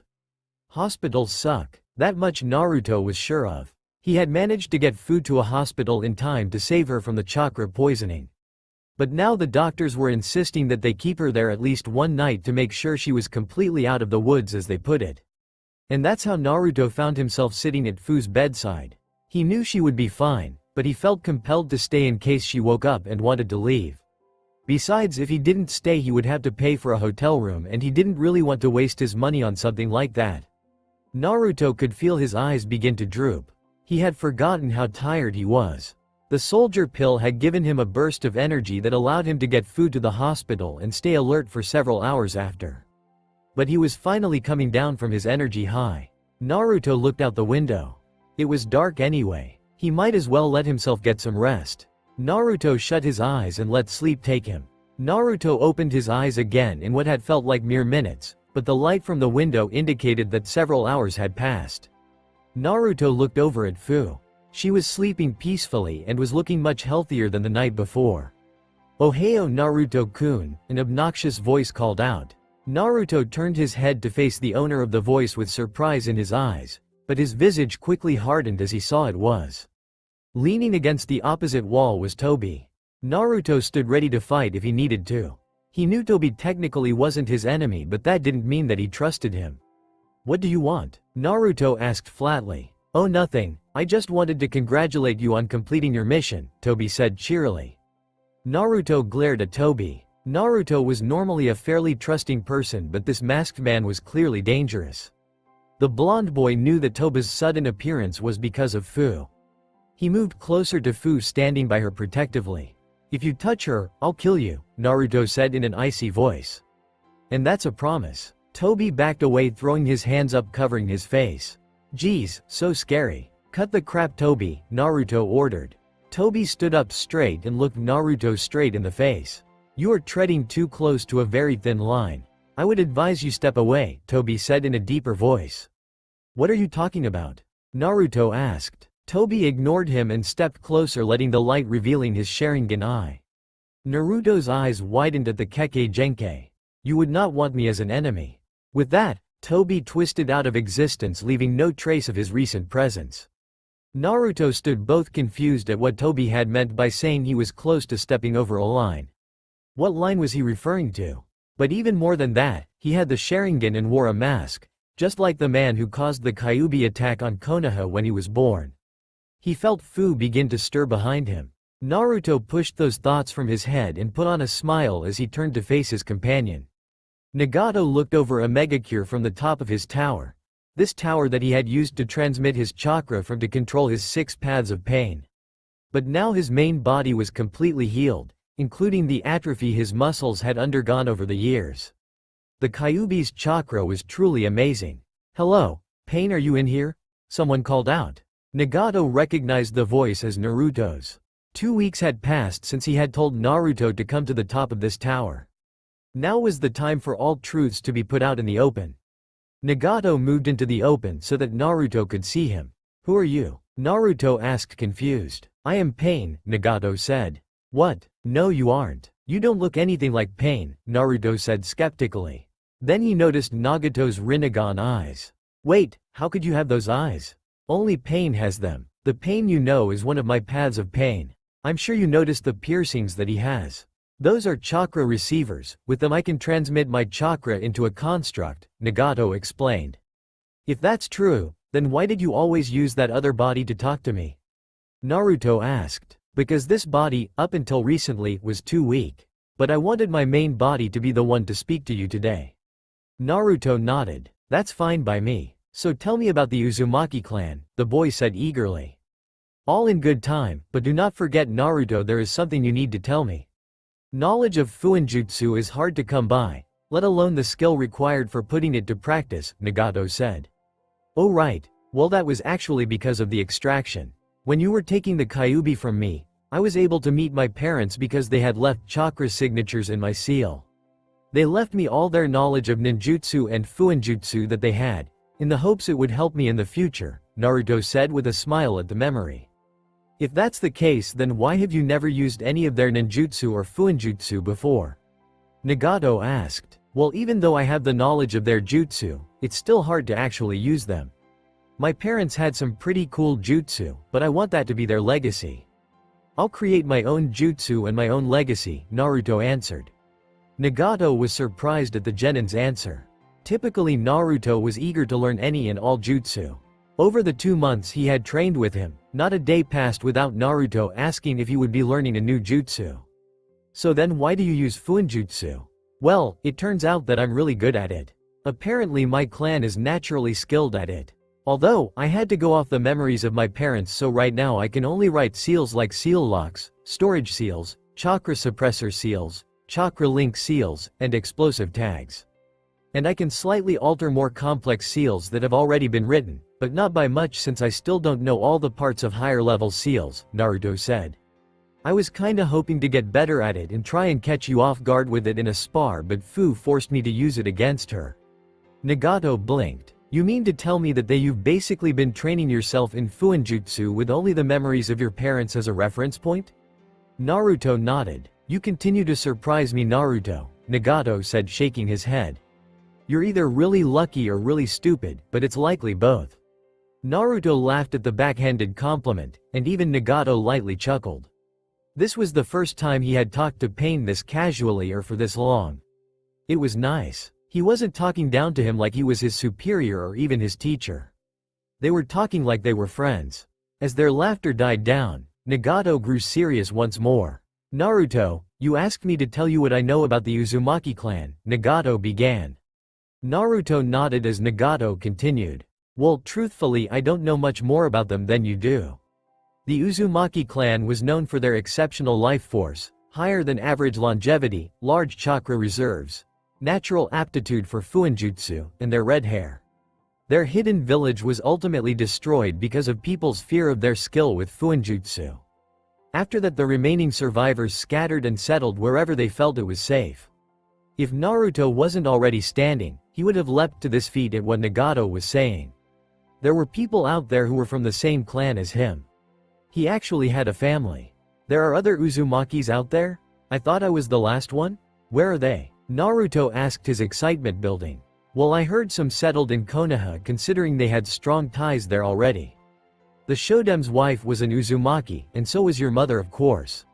So any descendants from the Shodem would technically be in your clan. Did you ever see anybody in Konoha with red hair?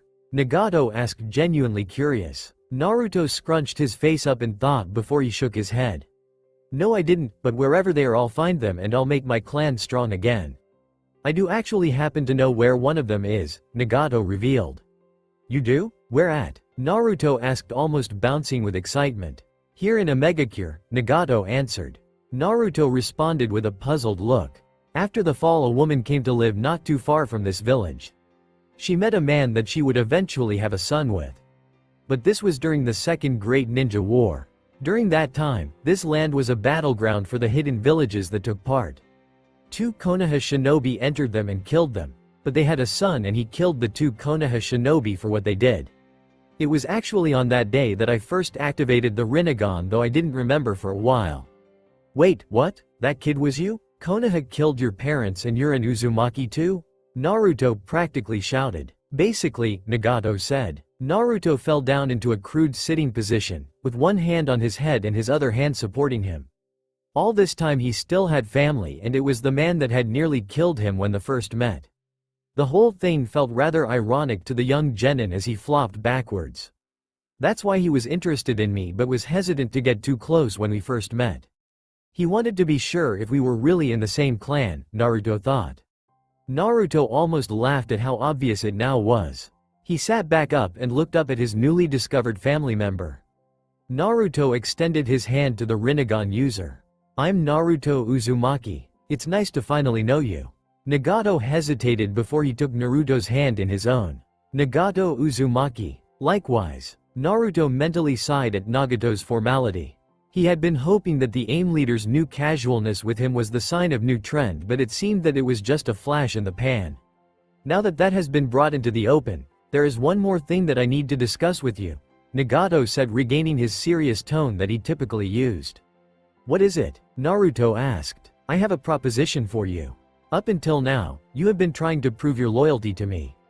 With the success of your most recent mission, you have proven it, not to mention that you have displayed both your prowess and your potential. Akatsuki could use your services, Nagato said. You mean like on missions like the one I went on a couple weeks ago? Naruto asked. Correct, however we cannot move against any other Jinchuriki because our resources are not at the level we need. It will take 3 more years before that can happen. During that time you would take on missions with the other Akatsuki members as well as receive training to increase your strength, Nagato explained. So you want me to help capture the other people that have Biju like how I did? Why do you even want the Biju? Naruto asked. Nagato stared at Naruto as he contemplated his answer. He knew that the boy's decision would hinge on how he answered. Would it be more conducive to tell the truth or say what Naruto wanted to hear? If he had asked even a day before, Nagato would have lied without hesitation, but now they were family and that fact had been acknowledged now. The dynamic between them had changed even if Naruto didn't realize it. For the sake of creating peace, Nagato opted for the truth. But to create true peace, first I must teach the world about pain. Pain helps us to grow and evolve, if we are willing to learn from it. With the Biju I will create a weapon that has the power to destroy an entire country. It will push people to strive towards peace that much harder. It will be an act of God. This decision will impact what path you take here in Omegacure. If you accept then you will do as I detailed earlier, if you decline then you will be placed on a genin team and carry on like a normal shinobi. You can take your time with this decision, but you will need to make a choice by the end of the week, Nagato said, not giving him a chance to question his reason for needing the Biju. And what about Fu? I don't want to leave her here after I just saved her, Naruto asked. Simple, she will be your partner. Your choice also affects her, so it would behoove you to discuss this with her, Nagato said. I'll go do that now, and I'll let you know what we decide. Okay Nagato? Naruto said. Nagato didn't know how he felt about Naruto calling him by his given name. Only Kona called him by his real name. While they were family, he was still a god and Naruto was his underling. Just as Naruto was about to exit the room, he stopped and turned back to Nagato. I do have one more question. Tobi, he's really Madara Uchiha, isn't he? Naruto asked. Nagato was surprised that Naruto had figured that out, but he did not let it show. He only voiced his affirmation to the boy. Naruto nodded before he left. Nagato moved to a balcony on the far end of the room. From here he could see a good portion of Omegacure. Ever since he had defeated Hanzo, AIM had been rebuilding and advancing. What was once a broken village was now the pinnacle of technology and shinobi arts. The building and even the rain was a testament to that fact. Nagato felt Konan appear at his side. She never said anything, and he was fine with that. Her mere presence was soothing to him. After all, even God needs its angels sometimes. Naruto stood on the top of his apartment building. His mind was heavy with the choice that was before him. It affected more than just him too, so he couldn't decide lightly. The idea of helping Nagato, his only family, and getting trained by the powerful shinobi of Akatsuki enticed him, but he didn't know what to think about the purpose of Akatsuki. Nagato said it was in the name of peace, but could that really be true if they killed people? Can you act in the name of peace while you're hurting people? Naruto looked up. It was raining. It was always raining, but Naruto didn't mind. He liked the rain. He liked the way it washed everything away. Naruto jumped off the top of the building and quickly entered and made his way to his room. Upon entering, Naruto saw Fu lounging on his couch watching his TV. "What are you doing in here? Don't you have your own TV in your room?" Naruto asked. "Yeah, but it's lonely in there, so I came over but you weren't here. So I decided to wait for you to come back," Fu said with a smile. Naruto sighed. He couldn't argue with that, considering he had rescued her from a life of loneliness. Besides, it was nice to come home to someone. Naruto plopped down on the couch beside Fu. He didn't speak for several minutes, which was beginning to bother Fu. Since they had left the hospital, the two former Jinchuriki had talked non-stop. "Hey, are you okay?" Fu asked, slightly worried. "Oh yeah, I was just thinking," Naruto mumbled. "About what?" Fu asked, her curiosity stoked. "Well, it does involve you too, so I guess you should know too," Naruto said thoughtfully. Naruto proceeded to tell Fu about the offer Nagato made him, and about his hesitance concerning Akatsuki's true purpose. Fu took on a look of concentration before she said anything. "I agree with him. Sure, you can have peace without the need for pain, but people will just grow complacent. If you want to create a truer peace, you need to teach people about pain. Just look at us. We both just got out of lives that sucked and now things are good for us. We don't take this for granted because we know what it's like to be on the other side. We needed the nightmare to appreciate not being in it," Fu said sagely. Naruto stared at her dumbstruck. He had never expected an answer like that. It actually made a lot of sense. "Don't look so surprised, you jerk. I'll have you know that I'm actually pretty smart," Fu said indignantly. Naruto shrugged and sat back. "That's fine by me. Thank you, Fu. My answer is pretty clear now." "Yeah, we're going to hell for this," Naruto said nonchalantly. "Would you shut the fuck up about that already? That's the third damn time you've said that," Hidan said in annoyance. "Why? Are you worried about it?" Naruto taunted. "You damn brat, when my time comes I'll be rewarded by Jashin-sama for my loyalty." "I will not be going to hell," Hidan retorted. "Would the two of you shut up before I kill you both?" Kakuzu ordered. Naruto chuckled at how easily the zombie combo was easily riled up. At his right, Fu was also laughing at the two. The four of them had just left the fire temple, which had once been home to many monks, including one by the name of Chiriku, the reason why they had attacked the temple in the first place. According to Kakuzu, there was a 30 million ryo bounty on Chiriku.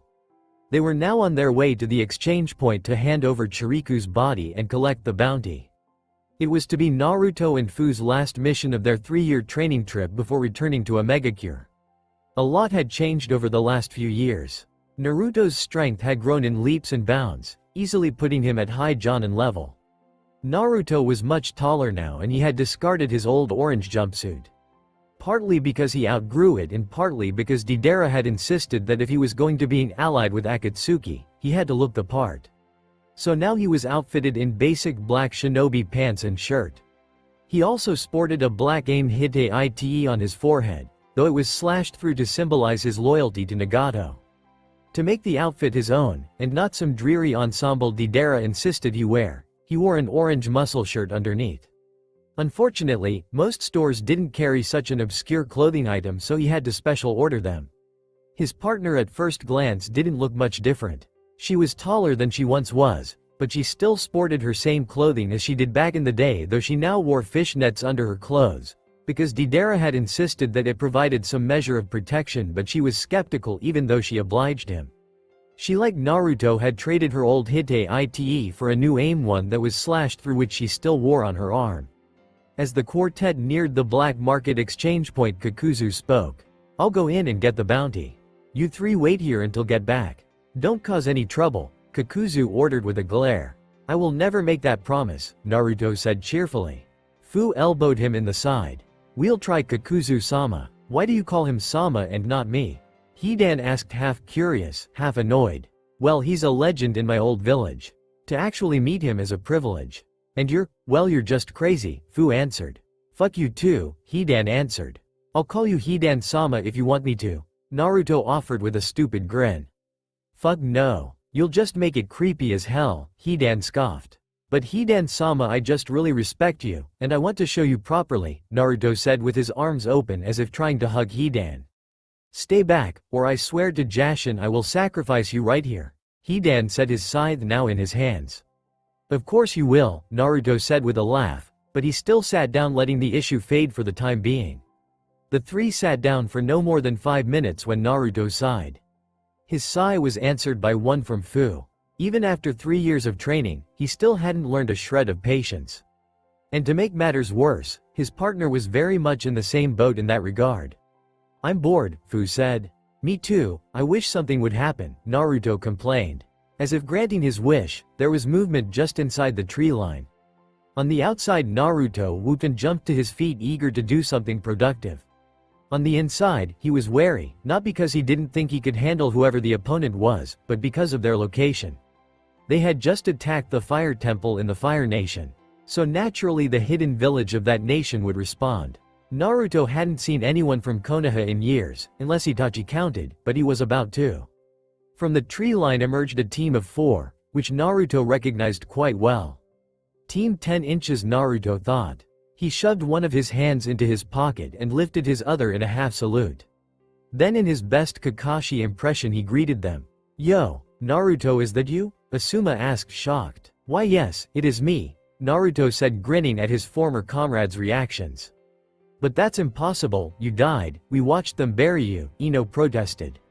Naruto sighed. While there were several opportunities to be really obnoxious about the whole situation, he found that it was just really annoying, perhaps because these people were a part of the village that had so easily abandoned him when given the chance. "I'm not dead, that was just some fake body so the village could pretend I was dead. But in all fairness I should be dead, but I don't want to get into specifics about why I'm not," Naruto said. "If that's true, then why don't you come home to Konoha with us?" Choji asked. Naruto would have laughed at the question if Shikamaru hadn't answered for him. There's no point in asking that, Choji. Look at his Hite Ite. It's from a megacure. He's technically a traitor and a missing nin. Even if he didn't die, he's already turned his back on Konoha. "It's rather troublesome really," Shikamaru said. This time he did laugh. He turned his back on Konoha? After he had protected that village for technically all his life. He held the Kyuubi back from taking its revenge on the village. He had defeated Gaara during the invasion. If not for him, who knows how long it would have taken for the village to defeat him. But he was the one who turned his back on the village. Naruto appeared in front of Shikamaru. He grabbed him by his throat and flicked a kunai from inside his sleeve to his hand. "I ought to kill you for that comment," Naruto said venomously. Team 10 could only gape at the speed and killing intent coming from the once dead last of their class. "Konoha gave up on me. They didn't really want to find me when I was captured. To them I was just a problem that had been taken care of for them. I only did what Konoha did first," Naruto spat. "Wait, don't tell me that you're the one that attacked the temple?"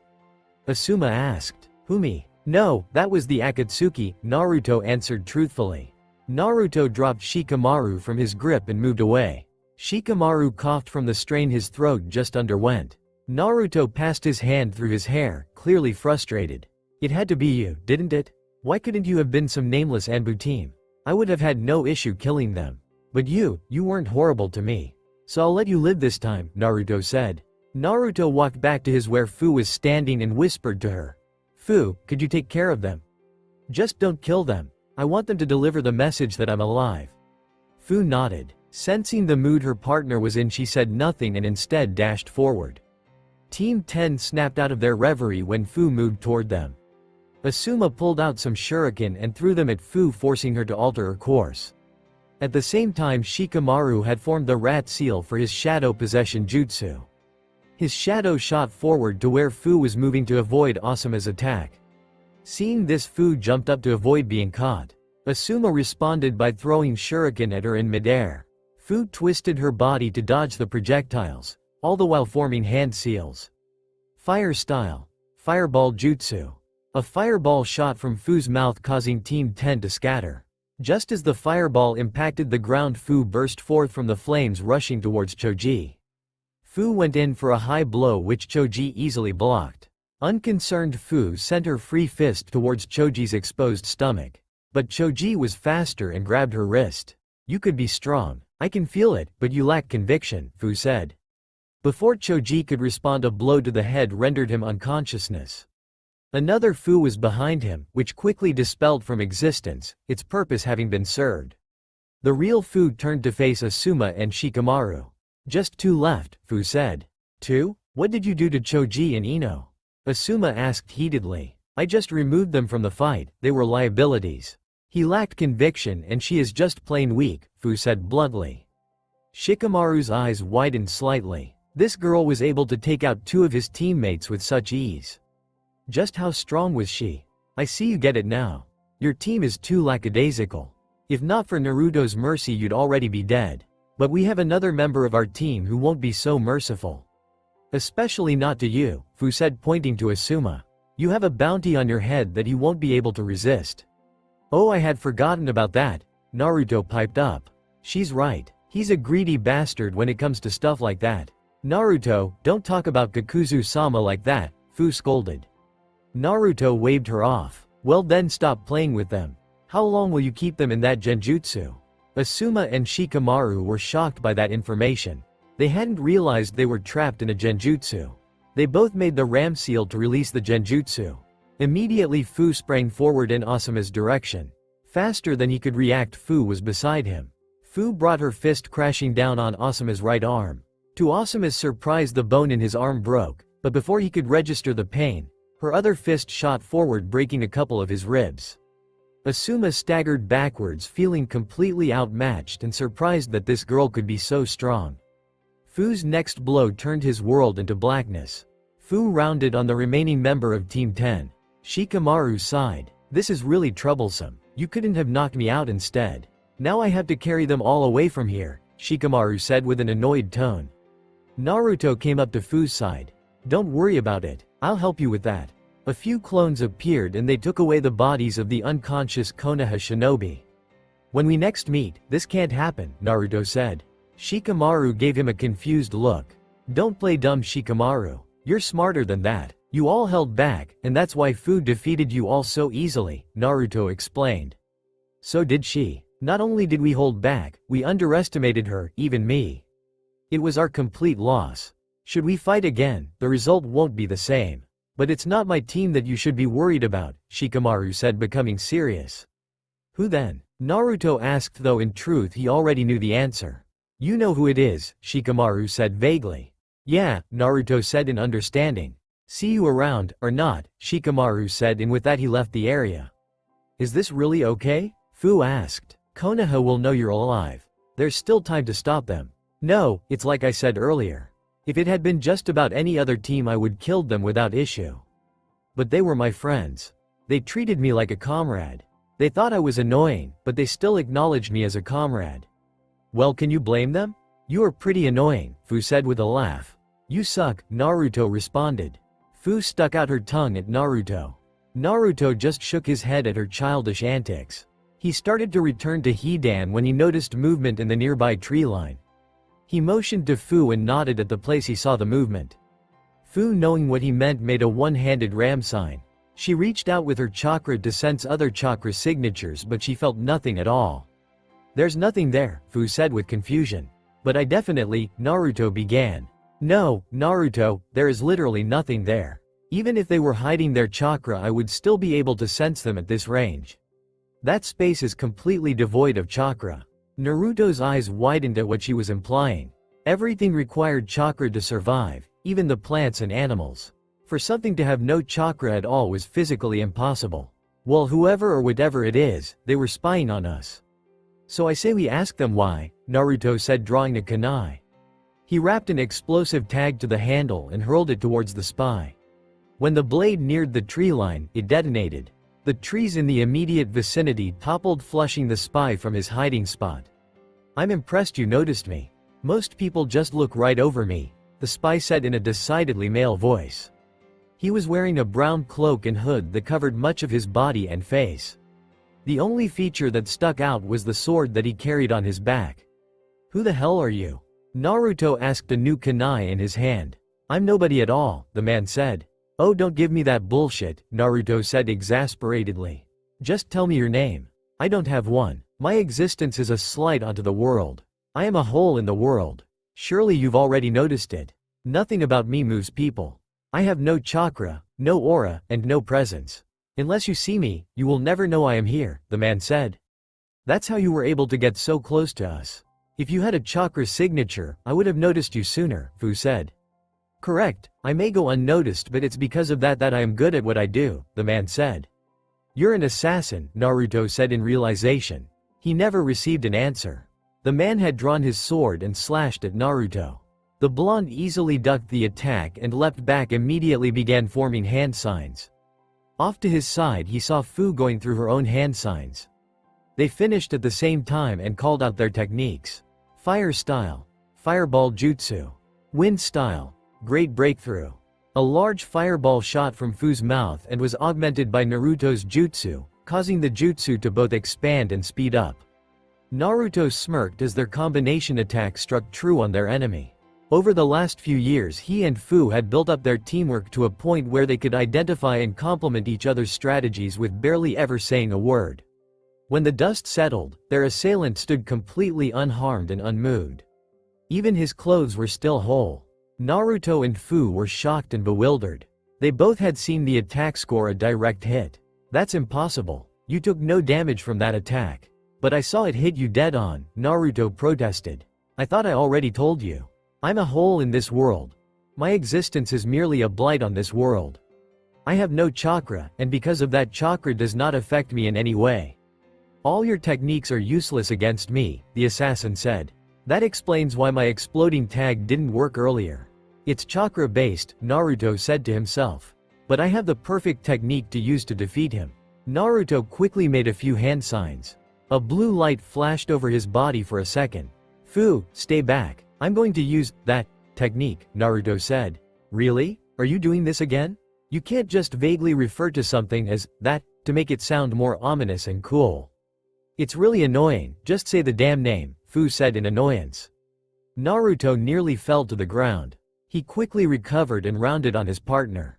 Damn it, Fu. Why can't you ever let me act cool when I'm fighting? Because you're not, Fu said with a cheeky grin. You suck, Naruto responded echoing himself from earlier. Fu smiled but said nothing and moved out of range of the fight. Naruto turned back to his opponent but was immediately cut down. Oh damn, that looks like it could have hurt, Naruto said from behind the assassin. The assassin whirled around and stabbed Naruto in the chest. Wow, you didn't even ask how I did that. Most people, Naruto started. Once again the assassin wordlessly killed Naruto. Hey, at least let me, Naruto was cut off yet again. I do not, Naruto began. The assassin slashed him across his chest but his attack was fruitless again as Naruto was behind him unharmed once more. Before the blonde shinobi could speak he was killed again. The assassin moved to attack once more but he was halted. A horrible pain shot through his body. Another one soon followed it and he could no longer hold onto his sword. Red began to fill his vision as he fell to his knees. Naruto knelt in front of him. You are rude, Naruto said. The assassin struggled to stay conscious and mumbled something out through his pain. Naruto ignored what he said. What's that? You want to know how I was able to do that? Well, I'll tell you. Techniques don't work on you but they work on me. I used a seal I created myself. I call it the illusion trigger. Whenever specific events take place, which I call trigger events, for example a lethal wound, the seal teleports me through space and time and places me in a random location within the immediate vicinity of my initial location. But don't worry about that.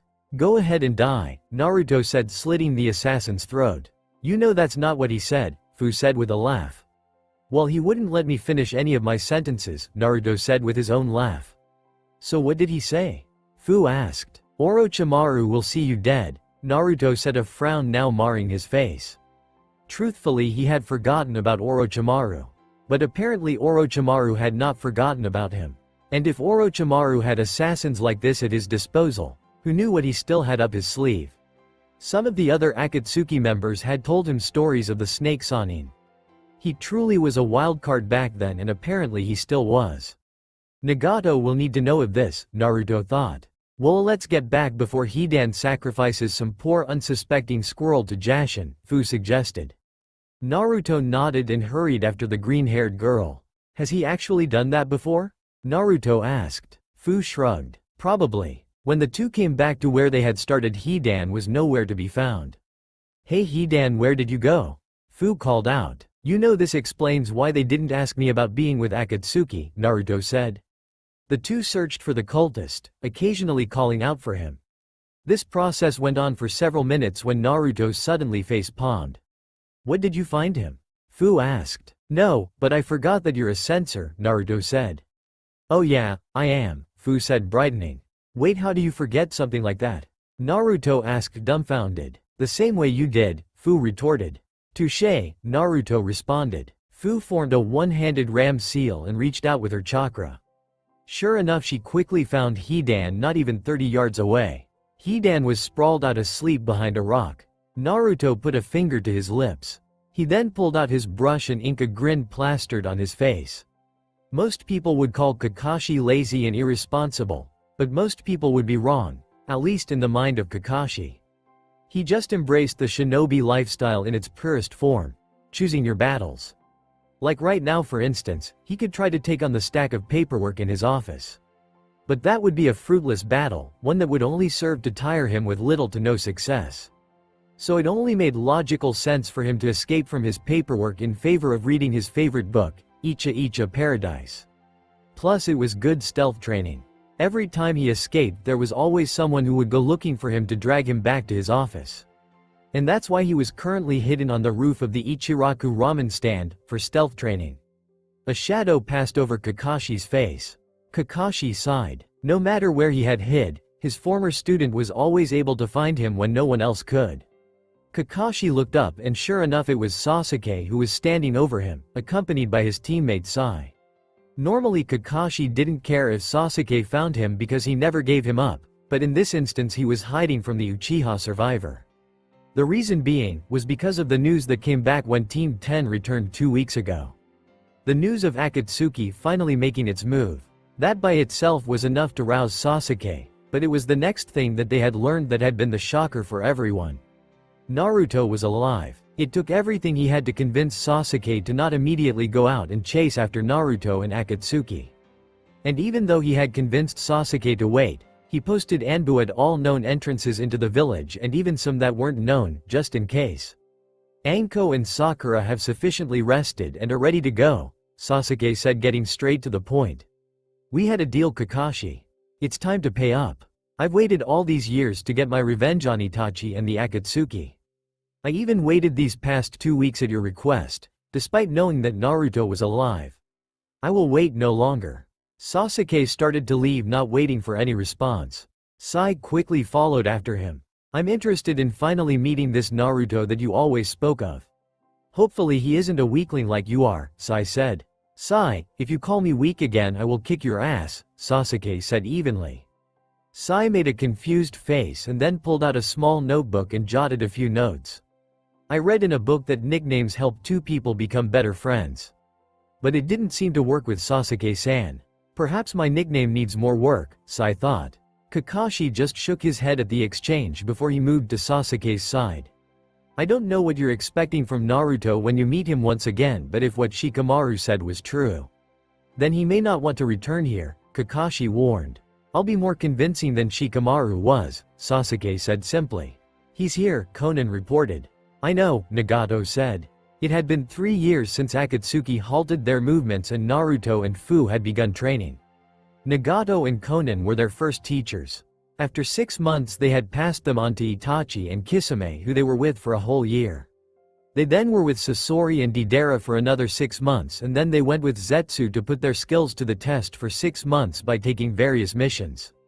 And to wrap up their training they honed their skills and strengthened their weaknesses with Hidan and Kakuzu, as well as taking missions. But that was all over now. Training was done.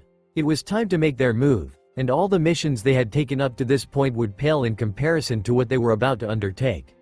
But if Naruto and Fu had risen to the level that Nagato hoped for, then they would be an asset for Akatsuki. Their loyalty was already ensured. Only their strength needed to be tested, save for one small hiccup. Naruto was never made aware of the ceiling of the Ichibi. Naruto had been friends with its Jinchuriki, Gaara. Nagato doubted that the issue would be enough to shake Naruto's loyalty to him, but nevertheless he would find out soon whether he told him himself or not. At that moment Naruto entered the room, interrupting his train of thought. Nagato turned to face Naruto. For a long time nothing was said. Konan looked between the two Uzumaki, waiting for one to say something, but the silence persisted. I don't suppose a greeting would be too much to ask for, Naruto asked finally. Zetsu has informed me of the success of your mission, Nagato said.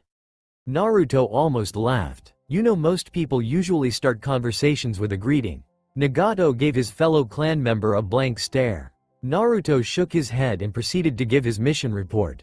When he came to the part about Orochimaru's assassin, Nagato raised an eyebrow but gave no other indication that he was fazed by the news. At the conclusion, he turned to face the opening in the tower and look upon the village below. You've both come a long way and you've become much stronger. That strength will be a valuable asset in our pursuit of peace. Does that mean we can join Akatsuki? And wait, what about Orochimaru? What are we going to do about him? Naruto asked rapid fire. Orochimaru is a non-issue. We will deal with him when it is convenient to us. As for you joining Akatsuki, I think it would more beneficial for you to operate more discreetly. Very soon we will make our move and thus make ourselves known. Having you remain hidden for now will be for the best, Nagato answered. Aw man, really? That sucks. I was really hoping to get one of those cool cloaks, Naruto complained. No matter, you've been traveling for a long time. Go and rest. We'll have another mission for you soon, Konan ordered. Naruto saluted and left the room. Konan then turned to the red-haired Uzumaki. She moved to his side and looked out at the village below. What made you change your mind? I thought you intended for them to become members? Konan asked. Nagato was silent for several minutes before he spoke. We have a mission of our own, Konan. It is time this world is rid of the blight that is Orochimaru. And I will pass down judgment. Tell Zetsu to locate Orochimaru. We will depart once he is located. As for the others, I want them to begin hunting the remaining Jinchuriki. Konan frowned at her partner, sidestepping her question about Naruto. But that act on its own said plenty. With no further comment, Konan dispersed into a flock of paper butterflies and left the room. At the bottom of the tower, Fu awaited him. Only Naruto and Konan were ever allowed into the tower that Nagato and his paths of pain resided. Everyone else was strictly forbidden under the threat of execution. Naruto made his way over to Fu and then turned into the heart of the village with Fu in step beside him. So, what do you want to do now? Fu asked. We probably won't get another mission until tomorrow at the earliest. Naruto shrugged. I was going to get some ramen at some point, but Naruto looked up. It's not raining. It's been raining every time I've ever been here. I thought it would be nice to enjoy that. My, could you actually be moving at a normal human pace for once? Fu mocked. And it's not raining in AIM? I must be witnessing the end of the world. Fu laughed at her own joke and Naruto joined in. The blonde shinobi kept walking, though Fu had no idea as to what the destination was. A training field was likely, she considered. You know, you're being pretty quiet. Is every alright? Fu questioned. Pain isn't letting us join Akatsuki, Naruto answered. What? Why? Fu exclaimed. Isn't that why we've been training this whole time? I thought so too. But when I brought it up, Pain said it would be better for us to move discreetly. I don't understand why he would change his mind like that. But it's not like I can force the issue. When Pain makes a decision, it's absolute. Fu sighed because she knew that he was right. As frustrating as it was, there was nothing they could do. But still, it was strange that Pain would change his mind like that. The green-haired girl wondered what caused him to do that. Before Fu realized it, the two former Jinchurikis were at their old training grounds. Fu looked up, still no rain. Hey, let's spar. If Pain won't let us join Akatsuki, then let's become stronger. We'll make it so he has no choice but to let us in. Loser pays for ramen, Fu suggested. Naruto perked up at the idea. Sparring and then ramen, how could he say no? I hope you're ready to lose, Naruto proclaimed. You haven't beaten me since our very first battle, Fu retorted. The two smirked at each other and were upon each other in the blink of an eye. The remade Team 7, consisting of Sasuke, Sakura, Sai and Anko, with Hinata as an extra member, leapt through the branches of Fire Country at top speeds. Not since Naruto was captured had Sasuke felt such urgency as he did now. Naruto was alive. It should be impossible, but even at his former teammate's funeral Sasuke had his doubts. And now his suspicions were confirmed to be true. He was last seen near a bounty exchange station. The same place Akatsuki was last reported to be sighted as well. There was no way it was a coincidence, but there was also no way they were still there. Instead, Sasuke had another target in mind. Sasuke, what is the plan? Where are we going? Sakura asked. Yeah, come on kid, it's a bad idea for us to go in blind like this, Anko commented. To a megacure, Shikimaru said that Naruto had an AIM headband on. Sasuke replied without dropping pace. But it was slashed, which is unusual. A megacure's history of missing nin is negligible at best, Anko said. I don't care about their history. But they'll have knowledge about Naruto. We'll get that information from them and then use it to see if we can figure out where he might be, Sasuke said. It won't be that easy. AIM has had a strict isolationist policy since Hanzo the Salamander was in power. Anybody that has ever tried to enter the village without permission has been killed. Do you have a plan for that? Sai asked. I will make them let us in if I have to. Just be ready either way, Sasuke replied. Naruto was at his wit's end. They had gone 3 days without a mission. Sure, it gave him to work on his illusion trigger, which definitely needed some tweaks, but he was becoming restless. Naruto pushed his frustration away and glanced over the ceiling array that was displayed on his left arm. His illusion trigger was his prize technique, but it had some key weaknesses. It only protected him from physical attacks, which left him weak to genjutsu. And if someone is fast enough they could get in a hit before it activated. It was because of the latter why Fu kept beating them when they sparred. During their 3 years of training she had focused greatly on her speed and now she was one of the fastest fighters he had ever encountered. Naruto looked over his shoulder to see Fu lounging on his couch, idly flipping the channels on the TV. Seeing her like this reminded him why getting this seal right was so important. Knowing he wasn't getting anywhere with this seal he made some hand signs causing the array to vanish. Any luck? Fu asked. Unfortunately, no. I can't seem to quicken the reaction time without further displacing the teleportation location. Which would negate my ability to counter upon its activation. It would only send the fight in pointless circles. Naruto lamented. It might, but at the same time there are few people that have enough stamina for something like that to be an issue, Fu reasoned. But that's not what I want. I need it to be right, not good enough. I'm going to get it. It's only a matter of time. Then I'll be able to move forward, Naruto said with conviction. I know you will, but you picked a good time to stop. Conan will be here in a second, Fu informed. Sure enough, the sound of paper fluttering filled the room, as Conan's signature paper butterflies filled the room. They swirled together in the center of the room before forming into the blue-haired beauty they had come to know over the years. Finally, Naruto exclaimed and bounded over to the angel of a megacure. Tell me you have a mission for us. Of a sort. Nagato and I are on leaving on business that requires our attention immediately. You and Fu will be watching over a megacure in our absence. I know it is not glamorous, but Nagato and I are trusting you with something precious to us, Conan said. When phrased like that, Naruto couldn't really say anything in complaint, even though he really wanted to. We won't let you down. Hurry back, alright, we will. Conan dissolved into paper butterflies once more and vanished from the room. I hope they don't take too long. I don't like being sidelined like this, Naruto said. I'm sure they won't. This is the first time those two have left the village since we've known them. So whatever it is must be important. Besides, I doubt anything is going to happen while they're gone, Fu said. Sasuke and his team were approaching a dock that was on the opposite side of the lake as a megacure. He could see in the distance the telltale skyscrapers that a megacure was famous for. Soon they'd have their first real shot at a lead since Naruto was captured. And once Naruto was found, then he'd go after Itachi and the Akatsuki next. But first they had to find a way to cross the lake surrounding the village. Upon further inspection he noticed a small pier on their side of the lake with a ferry docked. Hinata, we should be within in the range of your Byakugan. What does the guard situation at the dock look like? Sasuke inquired. Hinata quickly activated her dojutsu.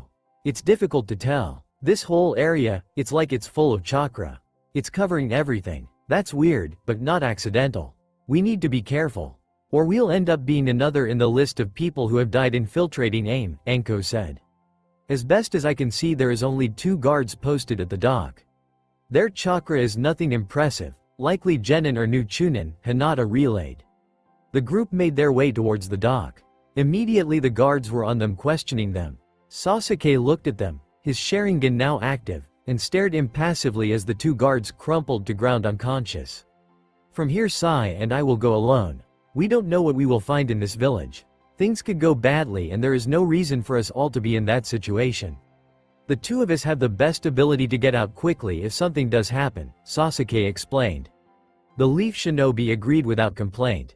The males of the party boarded the ferry and with the use of another genjutsu were able to make the captain take them across. Remember, we are just here to gather information. Avoid confrontations at all costs. We go and find what we need and leave immediately, Sasuke ordered. Someone is here, Fu said. A pair of shinobi. They're masking their chakra, so I'm not sure what their level is, but there's no mistaking it. Fu was seated atop the apartment building they lived in. She had been keeping watch over the village with her chakra sensory jutsu when she felt the intruders. By stretching her chakra sensor to its limits, she could see the whole village and the surrounding area. Naruto came up beside her. Where are they? They're entering from the ferry. But there are no merchants, traders, or civilians scheduled to enter the village, Fu said. I'll check it out, Naruto said. He made a cross hand sign and conjured a shadow clone. I'll let you know what I find. Keep an eye out for any other intruders. But be ready to back me up. Naruto leapt from the building and hopped across the roofs towards the ferries. Whoever was infiltrating the village was incredibly brazen to try to sneak in like this. Naruto knew of the reputation that Nagato had cultivated for this village. Everyone who had ever tried to enter the village without permission had been put down with extreme prejudice. So, either these shinobi didn't think they'd be caught, or they thought they were strong enough that it didn't matter. Naruto hoped for the latter. He could use some exercise after staying cooped working on his seals the past few days. Naruto landed onto the roof of a building near the pier. Sure enough, as Fu said, two shinobi stepped onto the street. Naruto's brow furrowed. There was no mistaking his former rival. And someone else he didn't recognize but looked a lot like Sasuke. Naruto dropped into the path of the two leaf shinobi. Well, isn't this a week full of nostalgia? First Shikamaru and now you. But I imagine that unlike my meeting with Shikamaru, meeting you here is not. We're here to bring you back to Konoha. By force if necessary, Sasuke replied. Oh, it'll be necessary. But I must say I wonder why Konoha would bother with trying to take me back. It'll been years since Akatsuki captured me. So, they must know that I no longer possess the Kyuubi, Naruto wondered. I don't care about that, Sasuke said, drawing his sword and activating his Sharingan. Naruto grinned, eager to fight his former rival. Sasuke swung his free hand towards Naruto, sending a volley of shuriken at the blonde. Naruto responded in kind, intercepting each projectile. Naruto drew a kunai from his sleeve and blocked Sasuke's sword thrust. Without breaking their sword lock, Sasuke opened his mouth and let loose a fireball, consuming Naruto. Sasuke turned to his right, detecting movement. And on cue, Naruto stopped into view. Impressive, from the draw of your sword you were moving my eyes when the whole time your goal was your fireball jutsu. And yet, all that effort only for a shadow clone, but then you could tell with those eyes of yours, Naruto said. Now let me show you something good. Naruto performed a few hand signs and a pulse of chakra passed over him. With a smirk crossing his face, Naruto dashed towards his once rival. Sasuke parried the blonde's initial overhead slash and immediately countered with an inside slash. But as it connected, Naruto vanished. Out of the corner of his eye he saw movement. The Uchiha threw himself to the side, narrowly dodging Naruto's attempted stab. Once more Naruto quickly moved into close quarters combat. The two exchanged a flurry of blows when an opening in Naruto's guard appeared.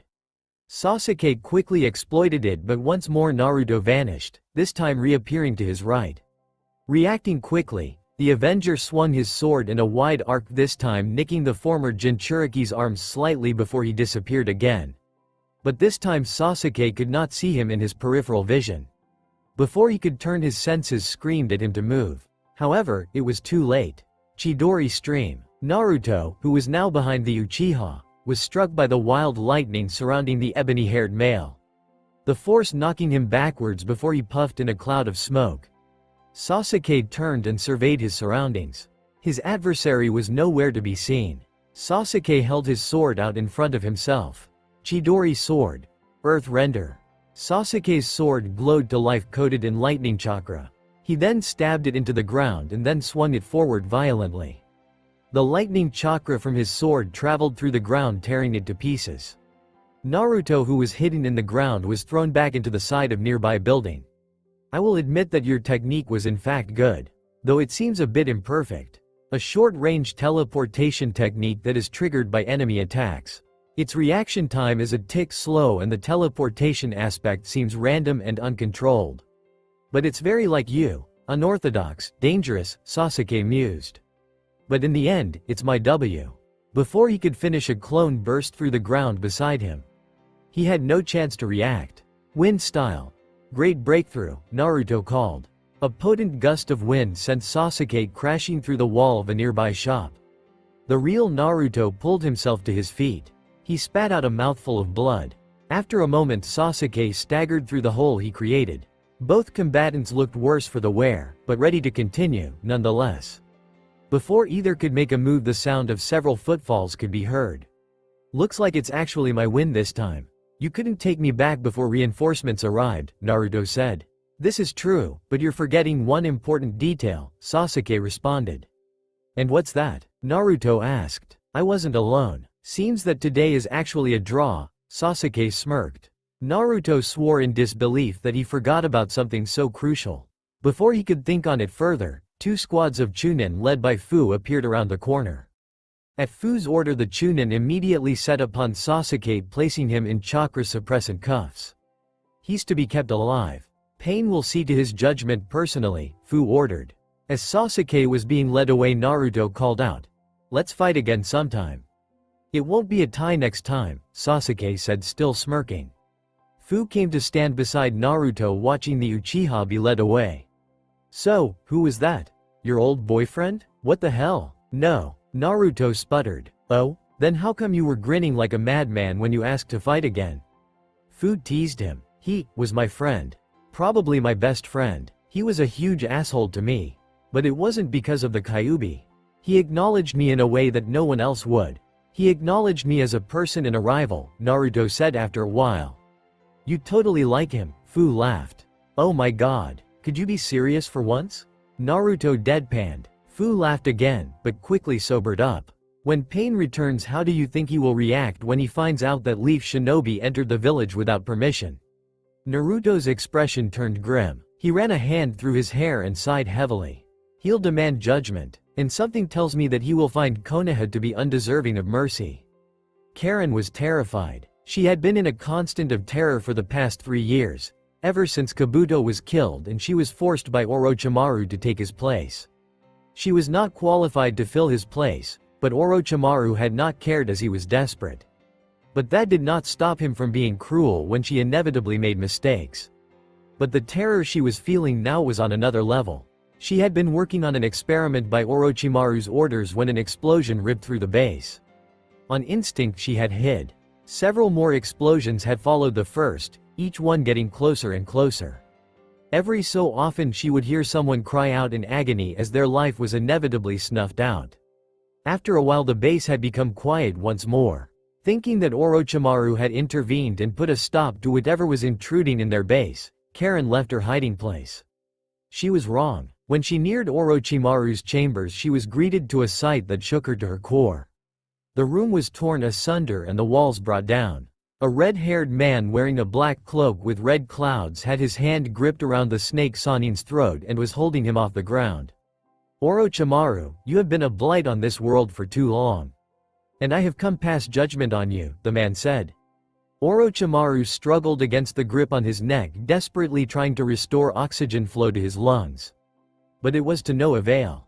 Karen watched as the man placed his free hand on her master's head and pulled a blue substance from out of him. Immediately the Sanin slumped, ceasing his resistance. The red-haired man dropped him to the ground. Orochimaru did not move again.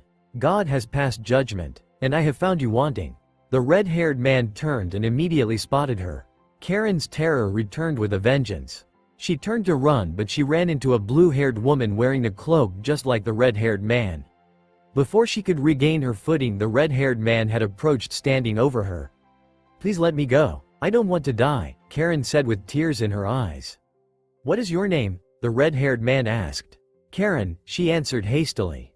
"Do you have a last name?" he questioned further. "My mother never told it to me. Said it was unimportant," Karen asked, now confused by the questions being asked of her. "I see," Nagato said. "Your master is now dead. As such, all that he possessed now belongs to me." Karen dreaded what he would say next. This base will be destroyed.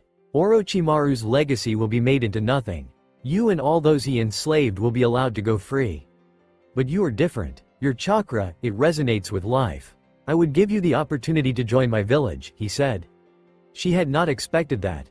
Terror was still permeating her, but it was lessening. This man was asking her to come with him. She was unsure if it was wise to accept, but more than that, she was more afraid of what would happen if she said no. I will go with you. Sasuke shifted restlessly. It had been a day since his capture. Naruto had not yet come to see him. He was becoming bored with the wait. Sasuke was unconcerned about escaping. His cell wasn't anything special. He'd escaped from worst. But before he did that, he wanted to speak to Naruto one more time. Sasuke felt the air shift behind him. He whirled to face the intruder. Hello, Sasuke. It was a man in an Akatsuki cloak and an orange mask. In the eyehole, Sasuke could see the red gleam of a Sharingan eye. It's about time we have a little chat. Before Sasuke could react, the masked man grabbed the younger Uchiha and the two of them twisted out of being. I imagine you have a lot of questions, Sasuke, the masked man began. But first, the masked man reached out and broke the chakra cuffs on Sasuke's wrists.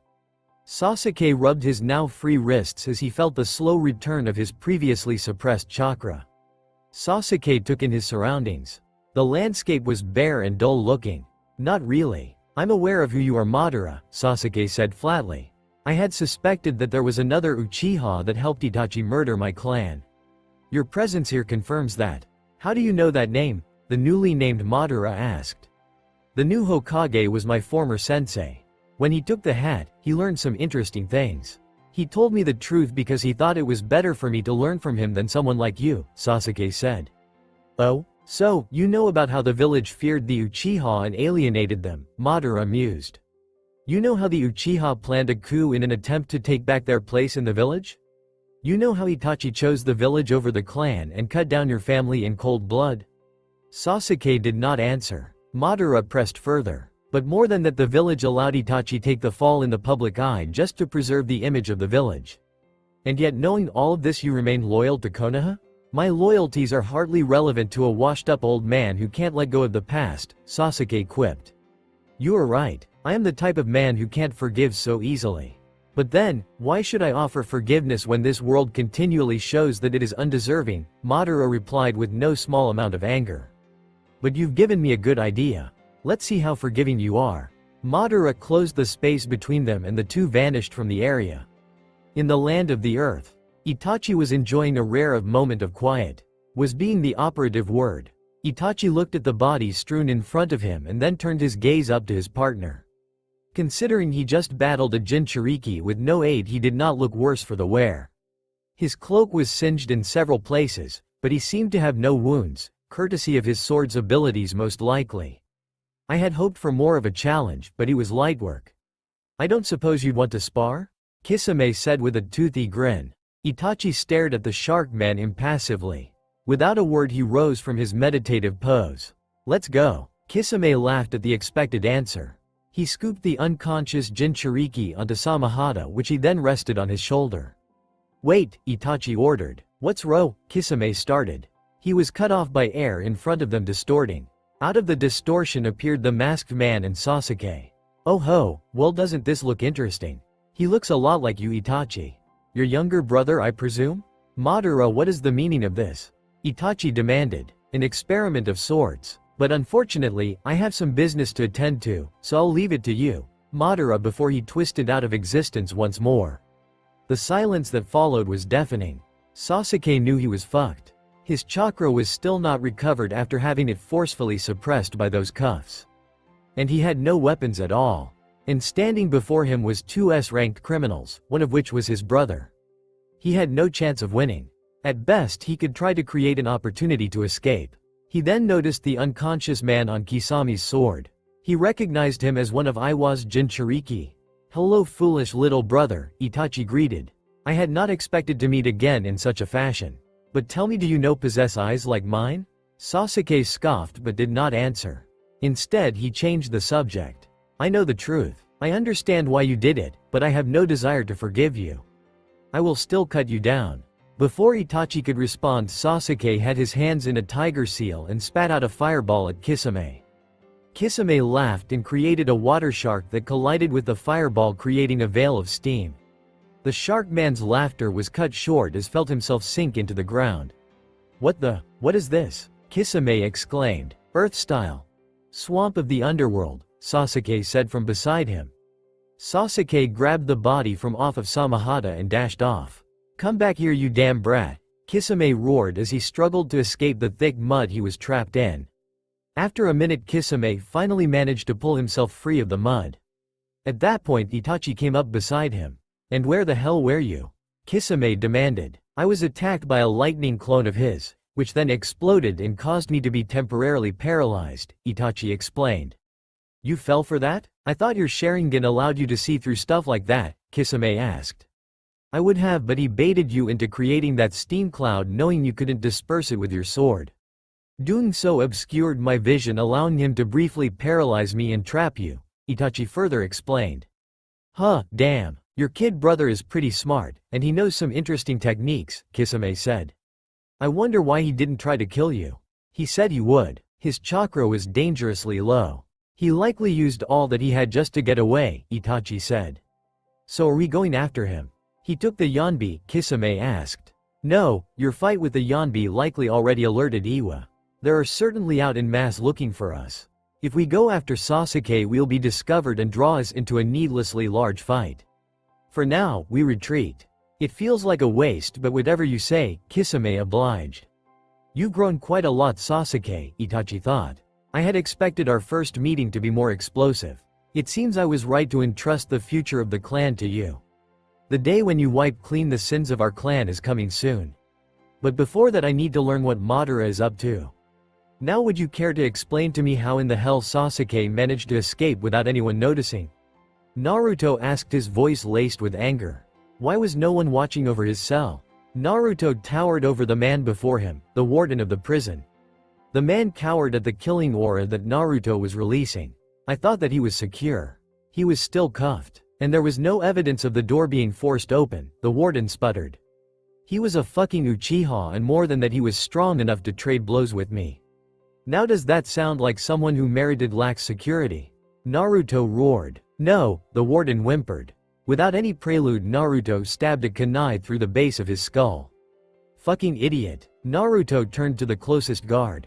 You're the new warden. Don't fuck up and you won't meet the same fate. Now get the hell out of my face. All of you. The newly appointed warden and the remaining guards fled. Fu came up behind Naruto and leaned on his shoulder. She inspected the fresh corpse at his feet. Seems a bit brutal, don't you think? Considering I didn't feel his chakra leave the building, it's most likely that he was teleported from the building, Fu suggested. What, like a space-time jutsu? Naruto asked. I suppose it's possible, but there's nothing to suggest he knows one. True, but he definitely allowed himself to get captured a little too easily, don't you think? He seemed more interested in fighting you. Also, didn't he have a partner that got away? Maybe that guy got him out. Although his chakra vanished right around the time you engaged with Sasuke. Bah, who knows? Fu threw her hands up in frustration. The first time Pain leaves us in charge of the village and two people get into the village and they both get away, Naruto sighed. Damn it, we need to make sure neither of those two are still present in the village. After that, bring Zetsu here and have him find those two. You got it. A pair of Iwa shinobi were searching through Roshi's hut, but as was expected, it was empty. There were signs of a struggle all around the hut though. This is pointless. Whoever it was that kidnapped Roshi is likely long gone by now, Kuritsuchi complained. Let's just go back. Not yet, Dad gave us orders to find him if he's still in the area, and if not, get an idea as to who took him. Now come on, let's follow this trail and see if it can lead us to any clues, Akatsuchi ordered. Kuritsuchi grumbled but complied to the orders. The pair followed along the path created by the destruction. They passed various jagged earthen structures that were eaten away but was almost certainly Roshi's lava release.